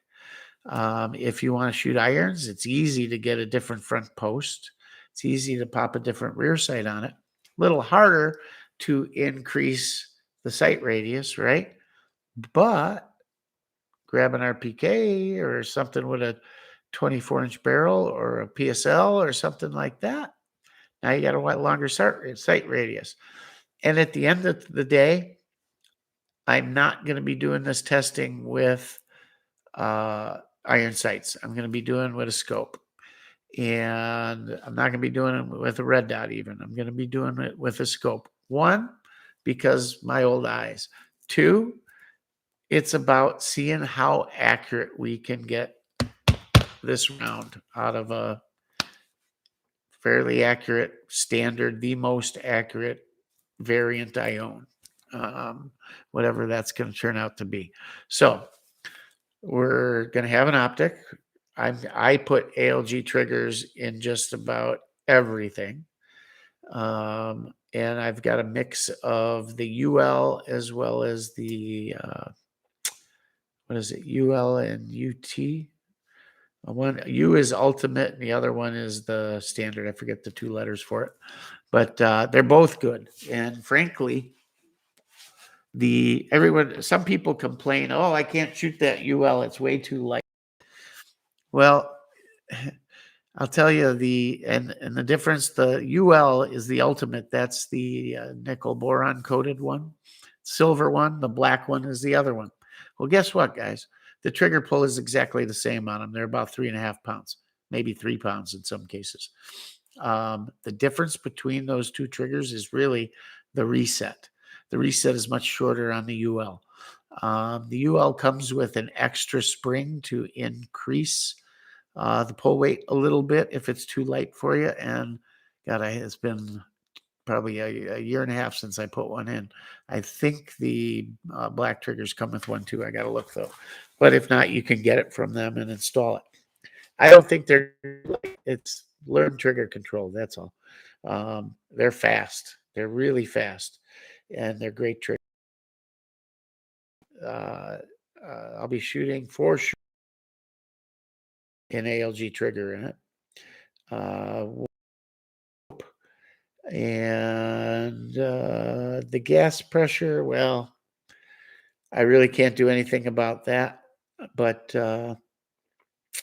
I'd probably say whatever gun I end up using, that is, in my opinion, my most accurate, is also probably a bit less gassed than others. So maybe not. I don't know. I'm thinking of the guns I'm going to do this with, and the ones I'm thinking of, I know aren't quite as badly gassed as some of the other ones. So,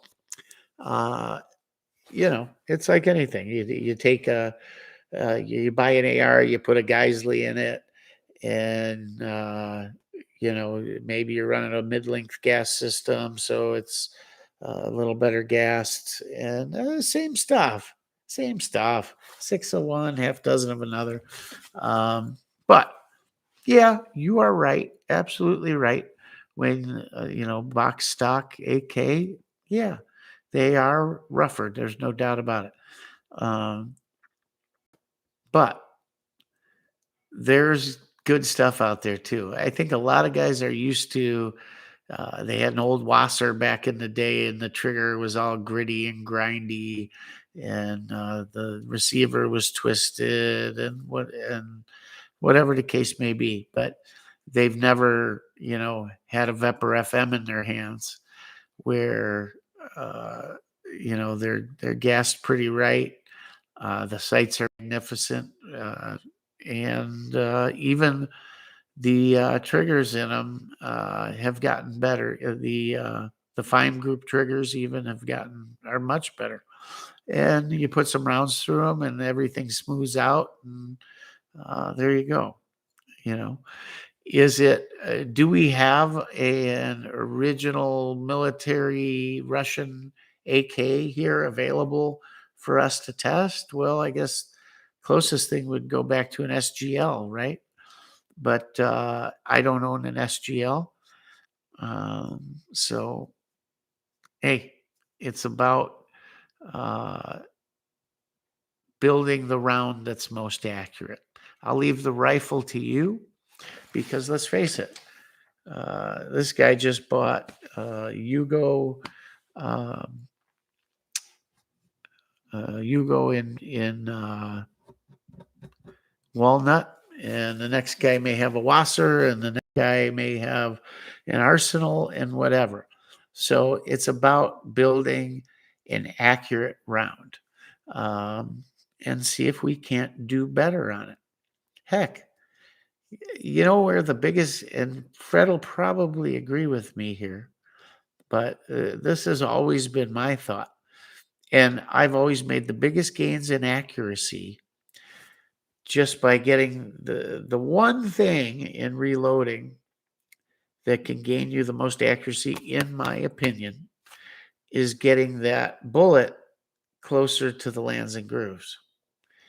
The closer you get it, the more accurate the round gets. And there's usually a ton of room between, stock factory cartridge length ammo and pretty much any rifle. There's quite a bit of room there. And why do they do that? Because there are so many different cartridge manufacturers out there and all. And yes, there's SAMI specs, but things vary, and who knows? And maybe there's surplus ammo out there that's longer, whatever. So they err on the side of caution. It's not a lot, but it doesn't take a lot to get something sometimes quite a bit more accurate. So we're going to be working with that and see what we can do. It's going to be very interesting. And at a minimum, I hope that we can develop a couple loads. And then let's say I get it. We ended up testing it with. I take that same round and run it in my Yugo and run it in an arsenal and run it in this. And it shows to be a lot more accurate than what we can buy off the floor, showroom floor. Am I still buffering bad? I'm not. It's showing I got a good connection and everything, so I hope it's okay. So I'm hoping we can develop something that we can put out there. Somebody says, well, hey, what's a good load for the AK? And we can say unequivocally, here is a solid round that is in some way, shape, or form more accurate than you're going to buy off the shelf, and hopefully more accurate than a lot of what's out there. And we can educate you as to some of the differences in the barrel diameters and all of that. I know a lot of people don't know anything about that. So it's going to be interesting. Let's see. Let's go back to the chat because a bunch of people chimed in here. So, Tim, yeah, at the end of the day, you are correct. But I think we are going to see a lot of accuracy improvement. Maybe we should start with a stock, whatever I pick, and then, shoot that, and then change the trigger to the ALG, and see how much better we get the base gun, what the difference is there, and then we'll see what the ammo does. But at the end of the day, this is about creating the round. So whatever that baseline is for the rifle itself, the round is what we're concerned with here. I'm going to kind of leave the rifle up to you guys. Let's see.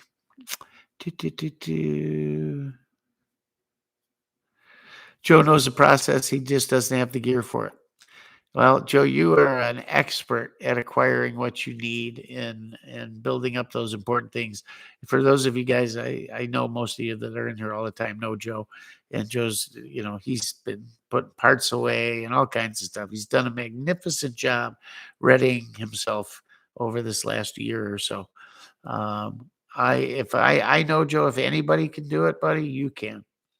You can figure out a way. He finds deals. He's like a bloodhound. He sniffs it out. I'm sure I'd love to see you come to me 6 months, 3 months from now and say, Chris, look what I put together for only this. That would be awesome. Watch Joe come back. Got the whole setup, press, everything, $39.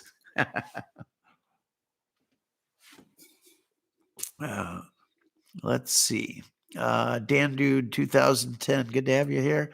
I only reload 4570 with my Lee hand loader, but it would be nice to get a press for other calibers. The presses are, God, there's rock chuckers everywhere. They're literally rock chuckers are laying on the side of the road. There's more damn rock chuckers in this country. And any press, there's Hornady's, there's Lee's, there's this. Uh, and what are they? They're they're a chunk of cast iron with a couple machine tubes, and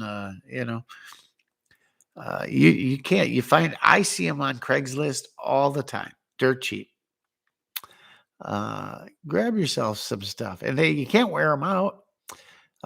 Fred says, Chris, agree with Tim. However, the stock AR trigger is a hard pull. Timney makes triggers for AK. On sights, irons to iron, scope to scope, the AK would improve. Yes, it would. Absolutely. More so than the AR would.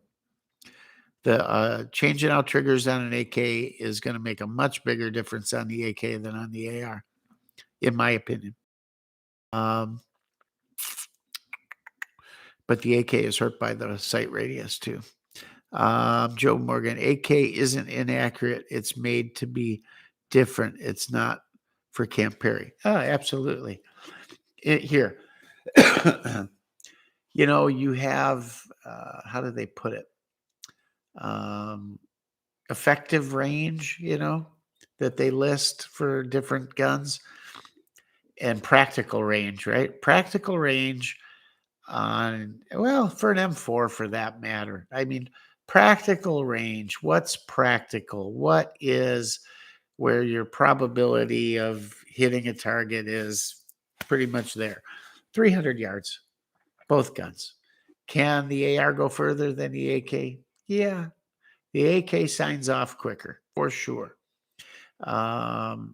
It's just the ballistics of the whole thing. But out to 300, they should both be pretty much neck and neck, I would think. Let's see. Tim, AKs have at least 2 and 3 if you have a cleaning rod, points of pressure, where the AR has 1 or basically none if yours is a free floated handguard. Correct.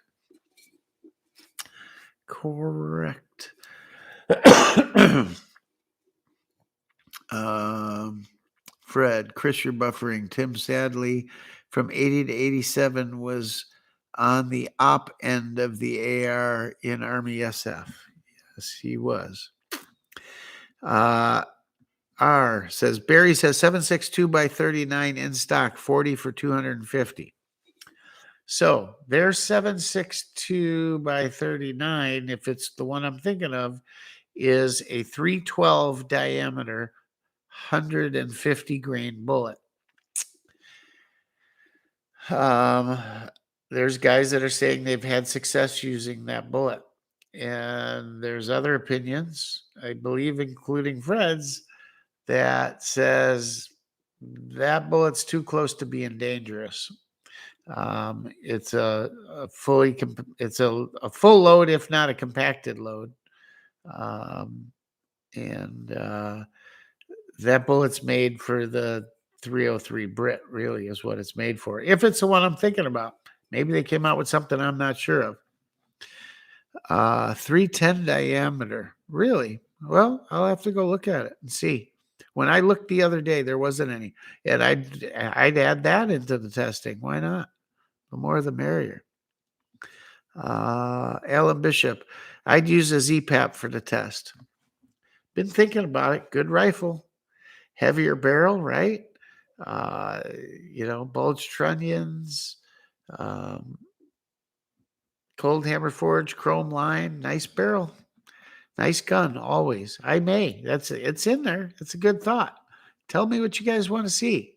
You want to see an arsenal? You want to see RPK? You want to see, what do you want to see? We're definitely going to have to do some baseline shooting to see what I'm going to use. There's such a fan base for the M70 right now too, that it might be good. Hugo M70 could procure any of them, but they were shooting pretty damn straight. Yeah, I know that. My NPAP, guys, that NPAP, I should just do that just to prove a point. I got so many damn rounds through that NPAP. Essentially, the ZPAP, when I don't want to get into this again. A bunch of guys go, you don't know nothing. Well, it's only because they, in the last 3 months, have gotten into these things and they think they know everything about the Z-PAP. What they don't realize is that when the Z-PAP first came out, that it was not a bulge trunnion gun. It didn't have chrome lining. It was an NPAP, period. It was just the remake of the NPAP. And then they changed it. They went to the bulge trunnions, then they went to the chrome line barrel. It was an NPAP. I think when they first, the NPAP was when Century was the importer. So when Zastava started importing themselves, Century had coined the term NPAP. So I don't think they could use it. They just turned it to ZPAP. That's all. But it was the same damn gun, identical, no difference. It wasn't until they built it into what Century used to call an OPAP that it is what it is today. But Zastava, even though the original was an NPAP and the end result was a OPAP, it stayed ZPAP the whole time. Just maybe, I don't even think they used Gen 1 or Gen 2. It just stayed the same. They just made the running changes. But guys will argue black and white with me that I don't know what the hell I'm talking about. Trust me, when it comes to Yugo AKs, I know what I'm talking about. Serbian, should I say that? Or somebody will call me out on that too. They're Yugo AKs. So we may do that. I don't have a workspace, but I will probably utilize the tip from last week, collect piece by piece over time. We'll probably get a book after Christmas. Get the book and start reading. Go online and there's a million videos to watch.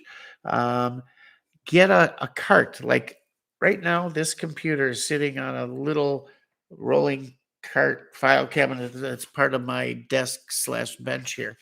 And this thing's solid enough that I could mount a press to it. The top is, although it's probably press board of some sort, it's thick enough. It's like 1.5 inches thick. I could mount a press to it as long as I use big enough washers on the backside, and I could roll it around. Heck, you could go. I think this probably came from IKEA. I think probably at some point. Do invoices on and stuff like that, and it just worked out well. Yeah, by all means, you can do reloading anywhere. You don't need a lot of room. You can store all the other crap in a closet, and all you need in front of you at any given point is your press and a place to put your loading tray and your powder drop and stuff. You could literally fit it on a little cart that's 2 foot by 2 foot or 3 foot by 2 foot or something like that. And you could roll into a closet. So get familiar with it, guys. And once you start, the old thing, are you going to save money? Don't look at it like that. Right now, with prices the way they are, I still think you're saving money. I'm going to do a comparison, but forget about saving money because at the end of the day, you're not going to put it in a bank account or something like that. You're just going to shoot more. It's going to allow you to shoot more, or maybe allow you to stash some away, or whatever the case may be.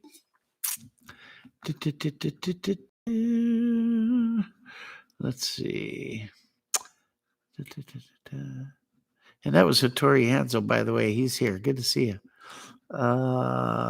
Joe Morgan, like Chris said, reloading equipment can be had for cheap.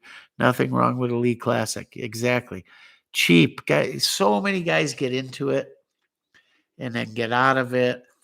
Or, guys, do you know how many of us pass away every day and our wives hated the junk anyway? So they put it in a garage sale, whatever. They don't even know what it is. I don't know. It's his junk. How much you want for this? $3, okay? That kind of stuff. God forbid something happened to me and my wife sells all my stuff for what I told her I paid for it. You guys have heard that joke before, right? Let's see. I have deal with a bit before my head clear. Yeah, that's okay. You'll get to it. I just missed something here. I'm sorry for the silence here. I'm just trying. It's hard to read some of these comments because they're moving. Where the heck? Joe, I've been looking for it. Yeah, you'll find it. When you're not looking for it, you'll find it. I'd say inside 200 yards for practical accuracy for most engagement. Yes, absolutely.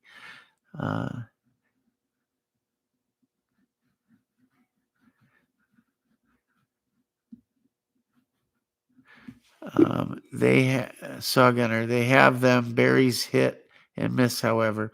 Anyone loading 28 grains in a 38 case, I'll be standing behind you, way behind you. Yeah, right?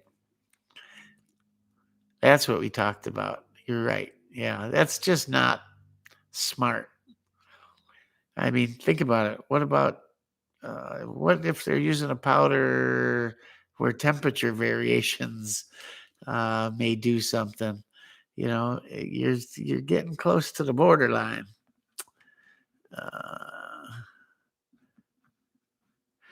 So I meant to say those loading through 12 Brit in a 39 case with 28 grains. I will be, yes, that's what we talked about. It just once, I didn't even realize that because I was so oh man, I know I can find these berries bullets. I'll do that. Sounds like it's working great. And I just didn't think about it. And I know better. And it would have, if I had went to load that, I would have been like, oh, but when you're in the heat of the moment, you're like, yeah, that's going to work. I'll go do that. And then Fred brought that up and I went, oh, you're right. That's going to be awfully tight in that there case. Good night.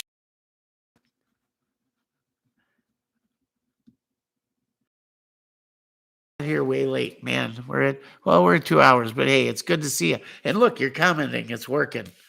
That's awesome. I'm definitely interested in following this load workup info. I'm entry level and staying to gather the equipment now. So, Gabriel, good to have you. First of all, I'm going to try and keep it as layman as possible. And guys, I'm not some reloading expert. I mean, I can put together nobody's business, but I'm not this guy that's done all this ladder testing and all this craziness. I've tried, and every time I do it, I can do it. Don't get me wrong, but every time I try, I go out to the range and I've got them all lined up, 5 rounds of each and the different loadings. And I get out there and I open the ammo box. I go, okay, was the lightest load on the right or on the left? Oh, and I forgot the chrono. Well, I think it was this. And then I write some notes and I'm like, well, I don't know. And shoot. And it's everything I did was for naught. I got to get organized on this one. So yeah, I'm by no means a pro at this. But you're coming along for the ride. So you get to see it all. But that's what I told Fred. I said, I hope I can do this justice because, but it's good to have Fred because he is an expert. Tim Farley cost. Yes, I don't think my wife would wait for me to die to cremate me. That's what I said. I told my wife the same thing. Said she'd have a new jocker in here before my clothes would be in the garbage can that night. I'm just kidding. Our Tuesday night's going to be the regular. Yes, it is. That's what I'm doing. Fred's new word at 59 learned this week, shill. Yeah, let me tell you about this. So I did that short video. I don't even know what the hell I called it.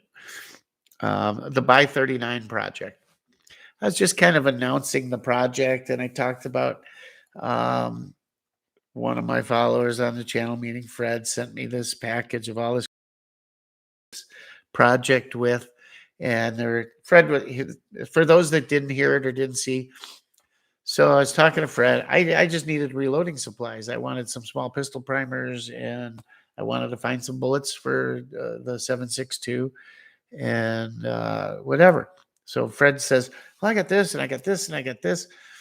And, like I said, I just wanted to reload a few bullets, and Fred came up with this whole thing, and then I got excited on it, and here we are. But he sent me this big, like a copier paper box filled with stuff, and he was nice enough. He put in this Hornady tin sign, which I wish I could carry my camera over there. I'll show you in the opening video. The sign and the bullets and the powder and the this and the that. And so I was going through it all on the video, showing what he had sent. And some guy comments on the video that basically, screw me, I'm unsubscribing from you because you're in bed with, what's the guy's name at Hornady, whoever the owner of Hornady's, whatever his first name is. And after what Hornady did and unsub, you're just a shill. And I'm thinking, what? Is it Steve Hornady? I think. I don't know. So I don't know what Steve Hornady did. Why the guy's so upset? Was it something to do with the video about the ammo shortage that we're working overtime and all that? Some people didn't like the video. I don't know. But how you're that disgusted in him for that. And that somehow, because I'm supporting Hornady, all I said was, wow, look at this cool sign I got, And I got a ton of Hornady bullets over there. Why? Because frankly, that's the only brand that Fleet Farm sells. And frankly, when I was able to go to Recob's, my other shop, they had a ton of Nosler, which I like for my 308s. I like Nosler. That's what I shoot. I shoot their match stuff. And then they've got bulk bullets, which I assume are probably Hornady. And I got a ton of Spear I get from a local guy who's all he sells is bullets and brass. He's got a contract with local police departments, and he's close to here. But anyhow, I'm a shill, and I'm this, and I'm unsubscribed because of Hornady, and they suck and whatever. So I told him, I said, well, hold on, dude. I'm like, you know what? And you guys that have watched my channel know, what have I gotten free that I have done videos on? There's two things. The hand guards I get from, here, I got them here. Hold on. As a matter of fact, here's the package they sent me. This was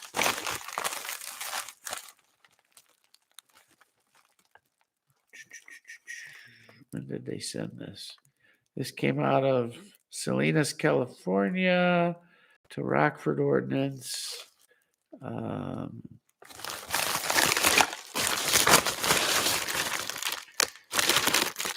TDI Arms sent me a bag full of stuff. I used here's how I got TDI to give me, I didn't get them to give me free stuff, but I had TDI handguards I was using on AKMs, right?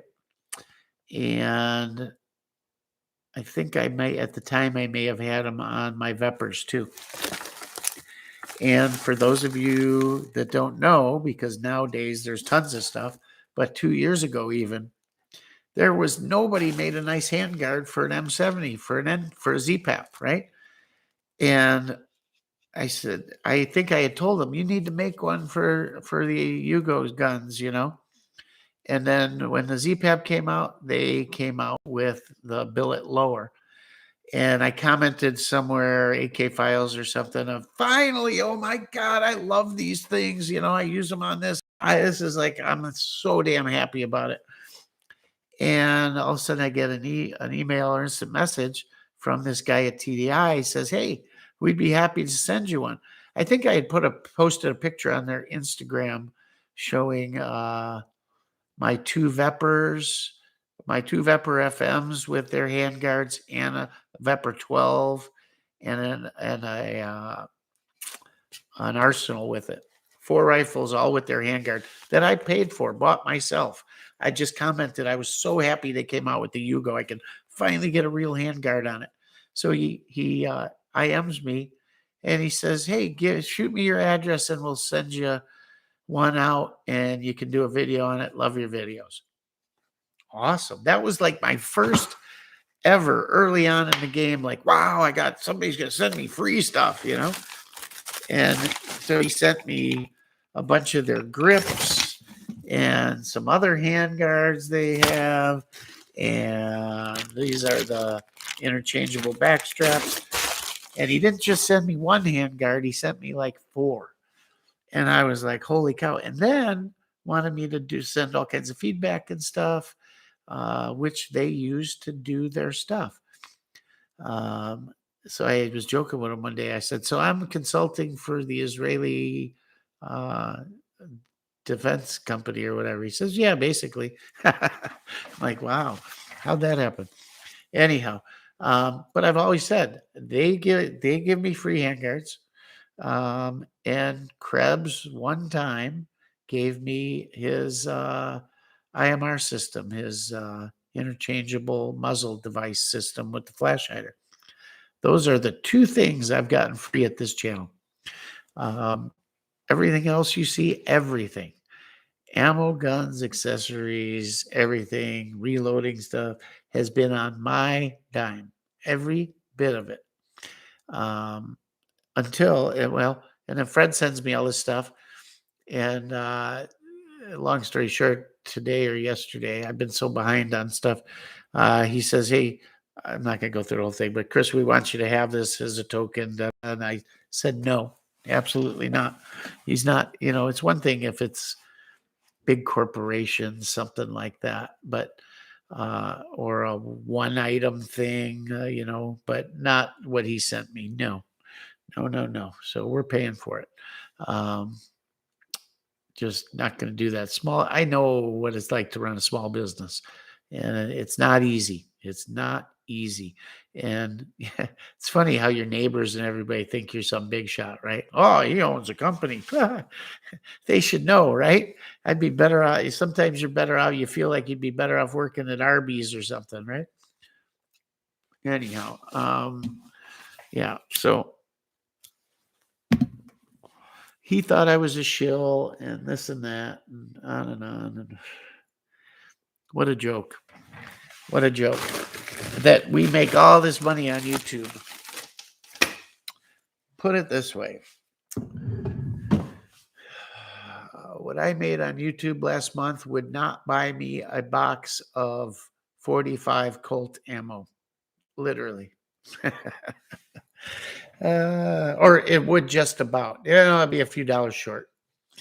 We can't tell you guys exactly what we make. It's against the contract, but it's nothing, guys. It really isn't. It's Zippo. I would love if it would get there. I'm not saying guys don't make a lot of money. I mean, these guys that got in it 10, 12 years ago, back when things were wide open, and now they got subscribers or more.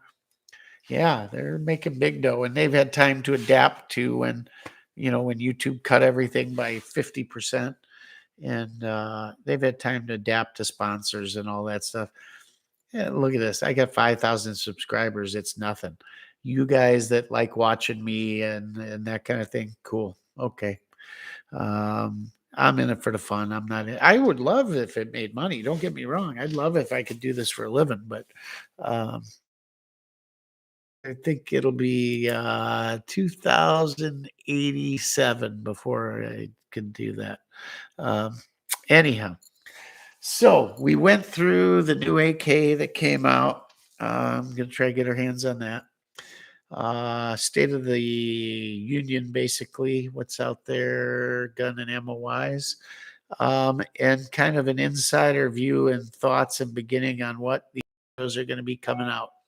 because in the videos, I make longer videos, but I this is it's gonna be hard to do because you're gonna lose people on some of it. I'm gonna have to be very precise and concise in what I say and what we do, and that's what we're gonna do. So I just figured for you guys that join in every Tuesday, I'd give you a little heads up and that kind of thing. Guero's in here, cool. Guerrero, for you guys that just showed up, we were talking about what this Buy 39 project's going to be about, and what we're using, what we're doing. And it's kind of a collaboration between me and Fred. Fred owns Pickering. I can't ever remember the whole damn name of it. Fred, well, you can't type it out either because YouTube will get mad. So don't do that. What did I do with it? Where'd it go? Here it is. Blah, blah, blah, blah. Pickering Custom Firearms and Precision Ammunition. He's out of Michigan, and he's the brains of the operation. I'm just the dummy putting it together and going out and freezing my butt off to shoot this stuff. But we're just going to see if we can't develop a more accurate hand load that we can pass on to you guys, and you'll know what to use and how much of this and that, and hopefully help everybody out. And we'll see what we can do. I think you're going to be shocked at some of the spreads you see on the factory ammunition, and you're going to be shocked at a lot of stuff, I think. Steel case is cheap and it's pretty accurate, and some's better than others, but it's not the greatest thing. And it's stuff at 100 yards to 150 yards, sure. But are you going to be doing groups? Yeah. That's where some of the 6.8 MOA stuff comes from. So we'll see what we can do. Anyhow, let me go through the chat here one more time. If you guys got any more comments about Black Friday, any great deals you found, stuff you bought, what was the best deal you saw? I love hearing about it because then I can go, oh, damn, I missed that. I didn't see anything that tripped my. Let's see. Yeah, so Guerra jumped in here. Steve, yeah. Because Hornady was doing the mandatory mandates. Oh, they were. Okay. From what I see on the web lately, that's been the reason for the hate. Okay. Yeah, I think I heard about that. But I don't know that. I think they ruled it unconstitutional, right? For the time being. So nobody's following it. Maybe they instituted it already, though. Who knows? Hornady thing was about them mandating the jab to employees, which I think they're retracting. Yeah, right. Because of the crap they got, and the courts ruled on it now. And I know there's at least a stay on it for right now. But that's what it was. So, okay. I would agree with that. I think that's a shitty thing to do. I really do. Especially, guys like me, I work through the whole thing every single day. And I just think with my health and this and that, I think I'm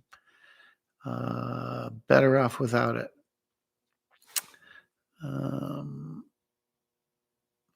R was out there in October. I can understand people upset with Steve's release on cutting back on ammo. However, if they mandate, it's because Brandon says 500 employees. Yep. Steve and Jason, his son, are good people. I met Joyce, Steve's dad, just before he died in the plane crash. Tim Farley, hell, I was reloading 308 for my BM59s a couple hours ago. Doesn't bother me. Did you get any of that super chat I sent a few weeks back? I'm going to have to look and tell you what I got out of it. I did. It's like for sure 30 days in the rears, maybe 60 the way it's held. And if you don't make at least $100 in a month, they hold it till you do get $100. So let's say you made $25 a month. It could be 4 months till you see your money. That kind of thing. So uh, I, I got to look. I got to look. The way it's set up and it's so little, I don't even notice when it shows up in my PayPal, I think. I don't even notice it. Who knows? But I will check so you know. And I certainly appreciate that, sir. That's awesome. And please, guys, don't take this as me whining. It's not. And I didn't want Fred to take it like that either. It's not. Trust me, I wouldn't do what I do if I couldn't afford it. And um, I can afford it. It just, yes, is it an extra expense? Could I go to the range and have more fun and shoot more and concentrate on things I love as opposed to buying things I think you guys will like to see? Sure, sure. It's just in the YouTube thing. It's fun. Um, my wife got me the camera for Christmas one year. I had boy, it'd be cool to do a channel. It'd give me something to do. And it was a cool Christmas gift because it was one of those things you had kind of forgotten about. And all of a sudden I opened my gift and there's this camera. And I'm like, oh, huh, camera. Okay. Well, she's like, the YouTube thing? I'm like, oh, yeah. And that night I went out and did a video and it was just cool. It was just cool.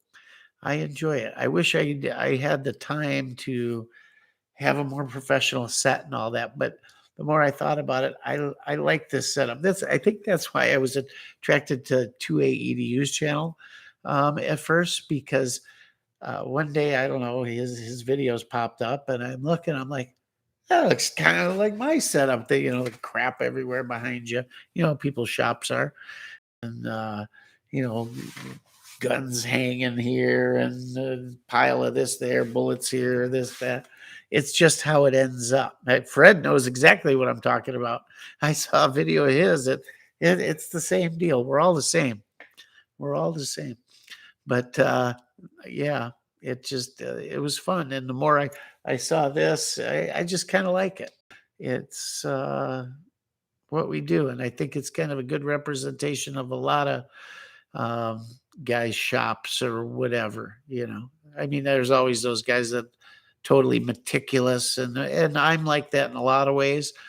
Just not out here where I'm working. My home, my vault is a whole nother story. That's the meticulous.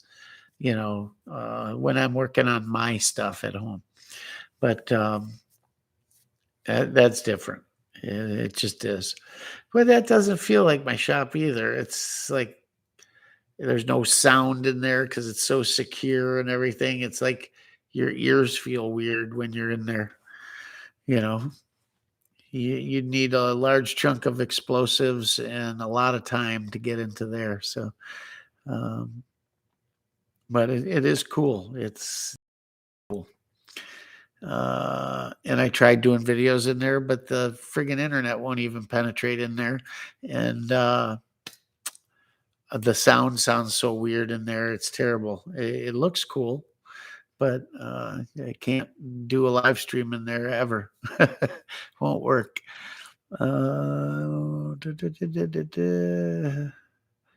All right, last couple things, and then I'm gonna be out of here. Unless you guys found some cool stuff on Black Friday. Did you get any of that super chat? Oh yeah, we just talked about that. Mitten State represents. Yep, Michigan headed home for Christmas. Cool.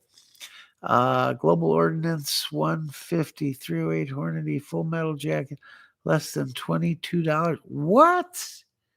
What? 150 308 Hornady full metal jacket. Are you talking just the bullets? Just curious if it's worthwhile or not. No interest in giving YouTube money. I got to remember. I want to say like they get maybe a buck out of $5 or something like that, maybe a little more, but I'll find out for you. So 308 Hornady, $22 100. That's about normal. About normal. Decent price. But back in the day from my people over at the reloading shop, like 5.56 for 100 bulk was like $9.99. And the 30 cals probably just under 20, maybe. I don't remember on that. But I always bought the better match grade ones for the 308. So anywho, I guess the next step is I'm going to pull apart some factory ammo, and I'm going to get the dimensions, the weights, and all the info on that. Then we are going to, I think I'll take 3 rifles that I have in mind, and I'm going to take the most accurate of the 3 factory rounds and shoot that through these 3 rifles. Decide which I like best, what gun, and then I'm going to load up all the rounds I need for the different types using all Fred's info. And once we have that, we'll take that to the range, ladder test it all, and see how it comes. Sounds about right to you, Fred? Oh, or if I'm missing something. But I think that's the way we go, and we'll see how it comes out. I got a chronograph. It's nothing special. Matter of fact, it's just a Coldwell. Let me show you. It's a Caldwell Ballistic Precision chronograph. You put it on a tripod, and it's got these things. These do something with the light. I don't know what, but you put it out there, and every time I shoot, it blows these things off the top. I guess I'm too close to it or something. The muzzle blast blows them off. But it's close enough. I'm sure it's accurate. I don't know. It's digital. Hopefully it's accurate. And we'll use that, and we will see what's what. And it's going to be fun. Yeah, I just want it to be organized and on target. Well, not on target. Just precise. Yeah, on my end.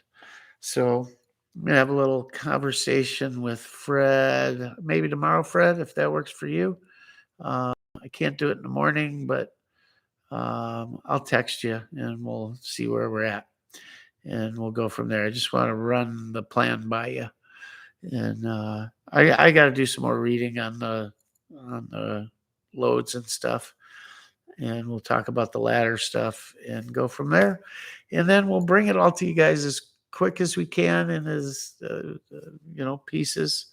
I'll bring you the weights and all of that good stuff in a semi-organized fashion. And we'll go from there. In the meantime, be getting ready for it, guys. If you want to load some stuff and, whether it's so you can save factory stuff, so you can whatever, so you can shoot more accurately, so you can have a backup plan, whatever the case may be. We just want to get it out to you. And it's interesting and fun at the same time. I really enjoy reloading. It's kind of my stress relief. After work, I go out there and it's just my quiet time and it's kind of meticulous. So it gives me what to do and it keeps me busy. So my mind's not thinking about other things I don't want to think about right now. So that's kind of it. Anyhow, I'm sorry if this was a little bit of a slow one or hard to understand or maybe not what everybody's into, but at the end of the day, it's to get info out to you guys, to help you guys. Um, God, I want to be able to put some serious um, groups together at 200, 300, further for that matter. Um, it'd just be cool. Just be cool.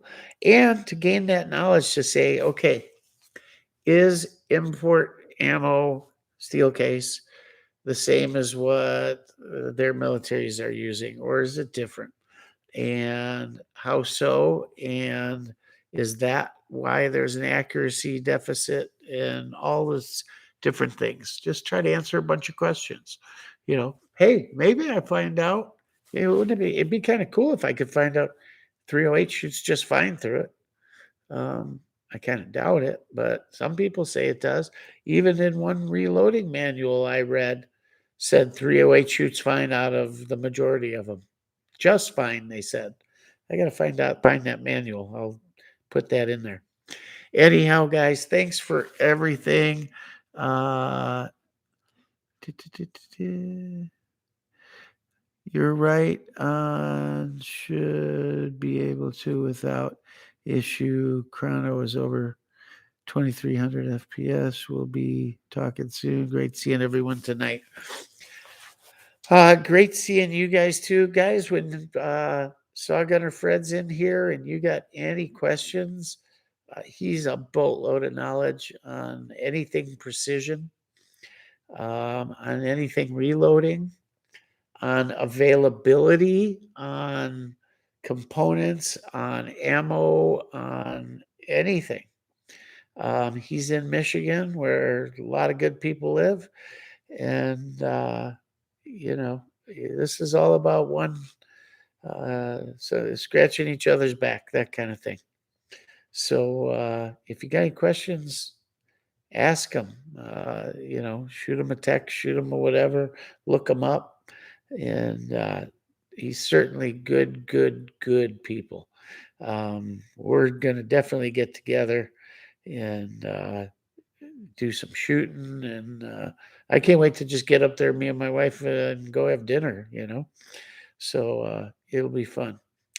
And you never know who you meet. And me and Fred just kind of aligned, our hobbies, our interests, our likes, our thought processes, that kind of thing. So it's cool. It's always good to make more friends. Friends don't come easy.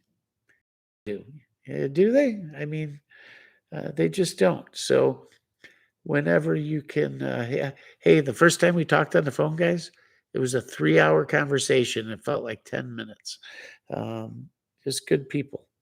Good people. So if you got questions or he can help you with anything, or you need to do some business or something like that, get a hold of him. And that's that. Anyhow, thanks again, guys. As always, we appreciate it.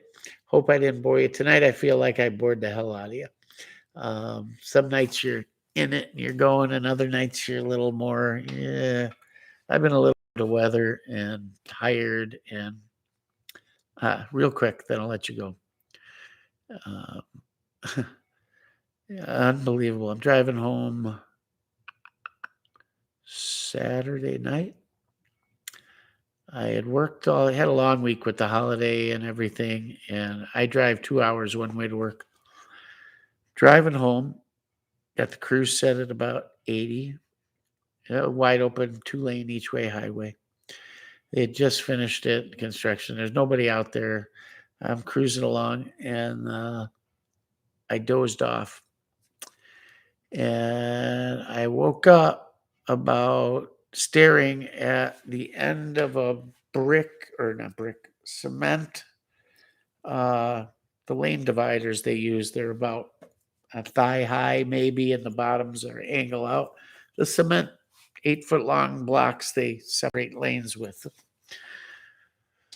I'm going dead straight for the end of a row of them at 80 miles an hour. I wake up and I got about a half a second to react, and I'm already being sucked down in the ditch. This is in my Mercedes, and I couldn't go back on the road because I thought if the thing hangs sideways and can't climb back up, I'm going to go head on and I'm dead. So I go down in the ditch and I stand on them and I slide somewhere between, I'm guessing, total guess, 100 to 300 yards. Because with the anti-locks in the ditch, mud, whatever, this, that, there's nothing to grab. It finally comes to a stop. And I thought, well, I'm stuck now. I'm going to have to call a tow truck and this and that. I'm just assuming the ditch is filled with mud and water and whatever. I seem to remember one barrel because there was construction go flying or something. Like I said, I just woke up. I was dead out of sleep. I was not like dozed off. I was asleep. I don't know how long. And so I figured, well, I'll try it. I put it in reverse and the car just starts backing up. I'm like, oh, maybe this will be easier than I thought. So I start backing up. I see a yellow or orange barrel behind me, and I'm not going to stop because the car is moving. I don't want to lose the momentum. I steer around it. I look and I can see where I can get back on the highway. I kind of angle up on the highway. Nobody's on the road. I clear, I go. I'm sick to my stomach. I'm like, I know the car's just demolished, right? I should stop and at least look around it, make sure nothing's hanging off. But I was fairly close to home at that point. I go home. I stop. Well, I'll stop in the light at a gas station where I can see. Get out of the car. I look at the driver's side. Like, wow, nothing. Okay. Go around the back. Nothing. Go around the passenger side. Some mud on the tires and wheel wells. Nothing. Okay, I know the barrel. Go to the front. Not a mark. Not a mark. I slid 300 yards through the ditch. Monstrous dust cloud. I just remember this dust cloud around me. Slid for how long? I don't even know. Backed out, got on the high, not a mark on the car. How I didn't go head on and dead, I have no idea. None. I don't know. And wow. All I know is yeah, I can't keep doing this drive. It's been 2 years and I'm not talking about quitting my job or anything. We got to get this move done. It was put off with COVID and everything else. And I'm just exhausted. And I was feeling under the weather that day, and I have been. Just been so tired, I can't hold my eyes open at any time of the day. So, got to figure something out. But it was very scary. I'm very thankful to be here. Yeah, I know there's a higher power that kept me here. That's for damn sure. Because that was insane. Absolutely insane. I wasn't exactly the most law-abiding young man back in my day, and I liked race cars and fast motorcycles, and still do for that matter. But I'm much more sane now, and I gotta honestly say that's one of the closest time I've ever come to death I can think of. Notwithstanding people shooting at me, but anyhow, yeah, it was a hell of somebody's looking out for me, I guess. But just thought I'd lend you that. Uh, don't do the same, guys. If you're tired, pull over, please. And then to top it off, one of my employees got a phone call last night that his niece, somebody crossed the median, hit her head on, not drunk. They weren't drunk. They just fell asleep, just like I did. Unfortunately, his niece is dead this morning. Just terrible news because I know how those parents feel right now. And God, thank you for not letting that have happened to me, because just make sure you get your rest. Put it that way. If you're tired, pull over somewhere, go to sleep. You would never want to do that to any parent, or to anyone. I know we're all good people, and it's just a mistake. You think I'm tired, I got to get home, right? Well, go sleep in a parking lot, get a hotel, do something. Don't do that. It was lucky that I'm alive, and thank God I didn't hurt anybody. It's not funny, it's not anything, but I thought I'd pass that along. So anyhow, guys, sorry I didn't want to bum you out here at the end, but yeah. Let's see. One last time. I keep saying bye, but well, no, it's just giving you too much. And I promised you, Tori, I'll get you that info on the whatchamacallit, the super chat. Tim's in the mitten. Midland, my friend, look me up. Yeah, I can't wait to get back there. All right. Well, thanks, guys. Thanks as always. Thanks for everything. Thanks for being here, for spending the time with us. And you guys seem to be here for the good, the bad, and the ugly. So it's awesome. It's friendship, right? It's kinship. It's sharing like ideals, like hobbies, and everything. So, hey, use it for what it is. Make friends. And what's life without good friends, right? Kind of crappy doing it yourself. Got to have fun. So, anyhow, thanks again, guys. I'm going to let you go. Watch for the next video this week. I will get it out as soon as I can. I'm going to try and get something done tomorrow. Get some shooting done at the range. I hope it's going to be warm tomorrow. I'm sick as can be, so I don't know. We'll see. But we'll go from there. As always, Rockford Ordnance out.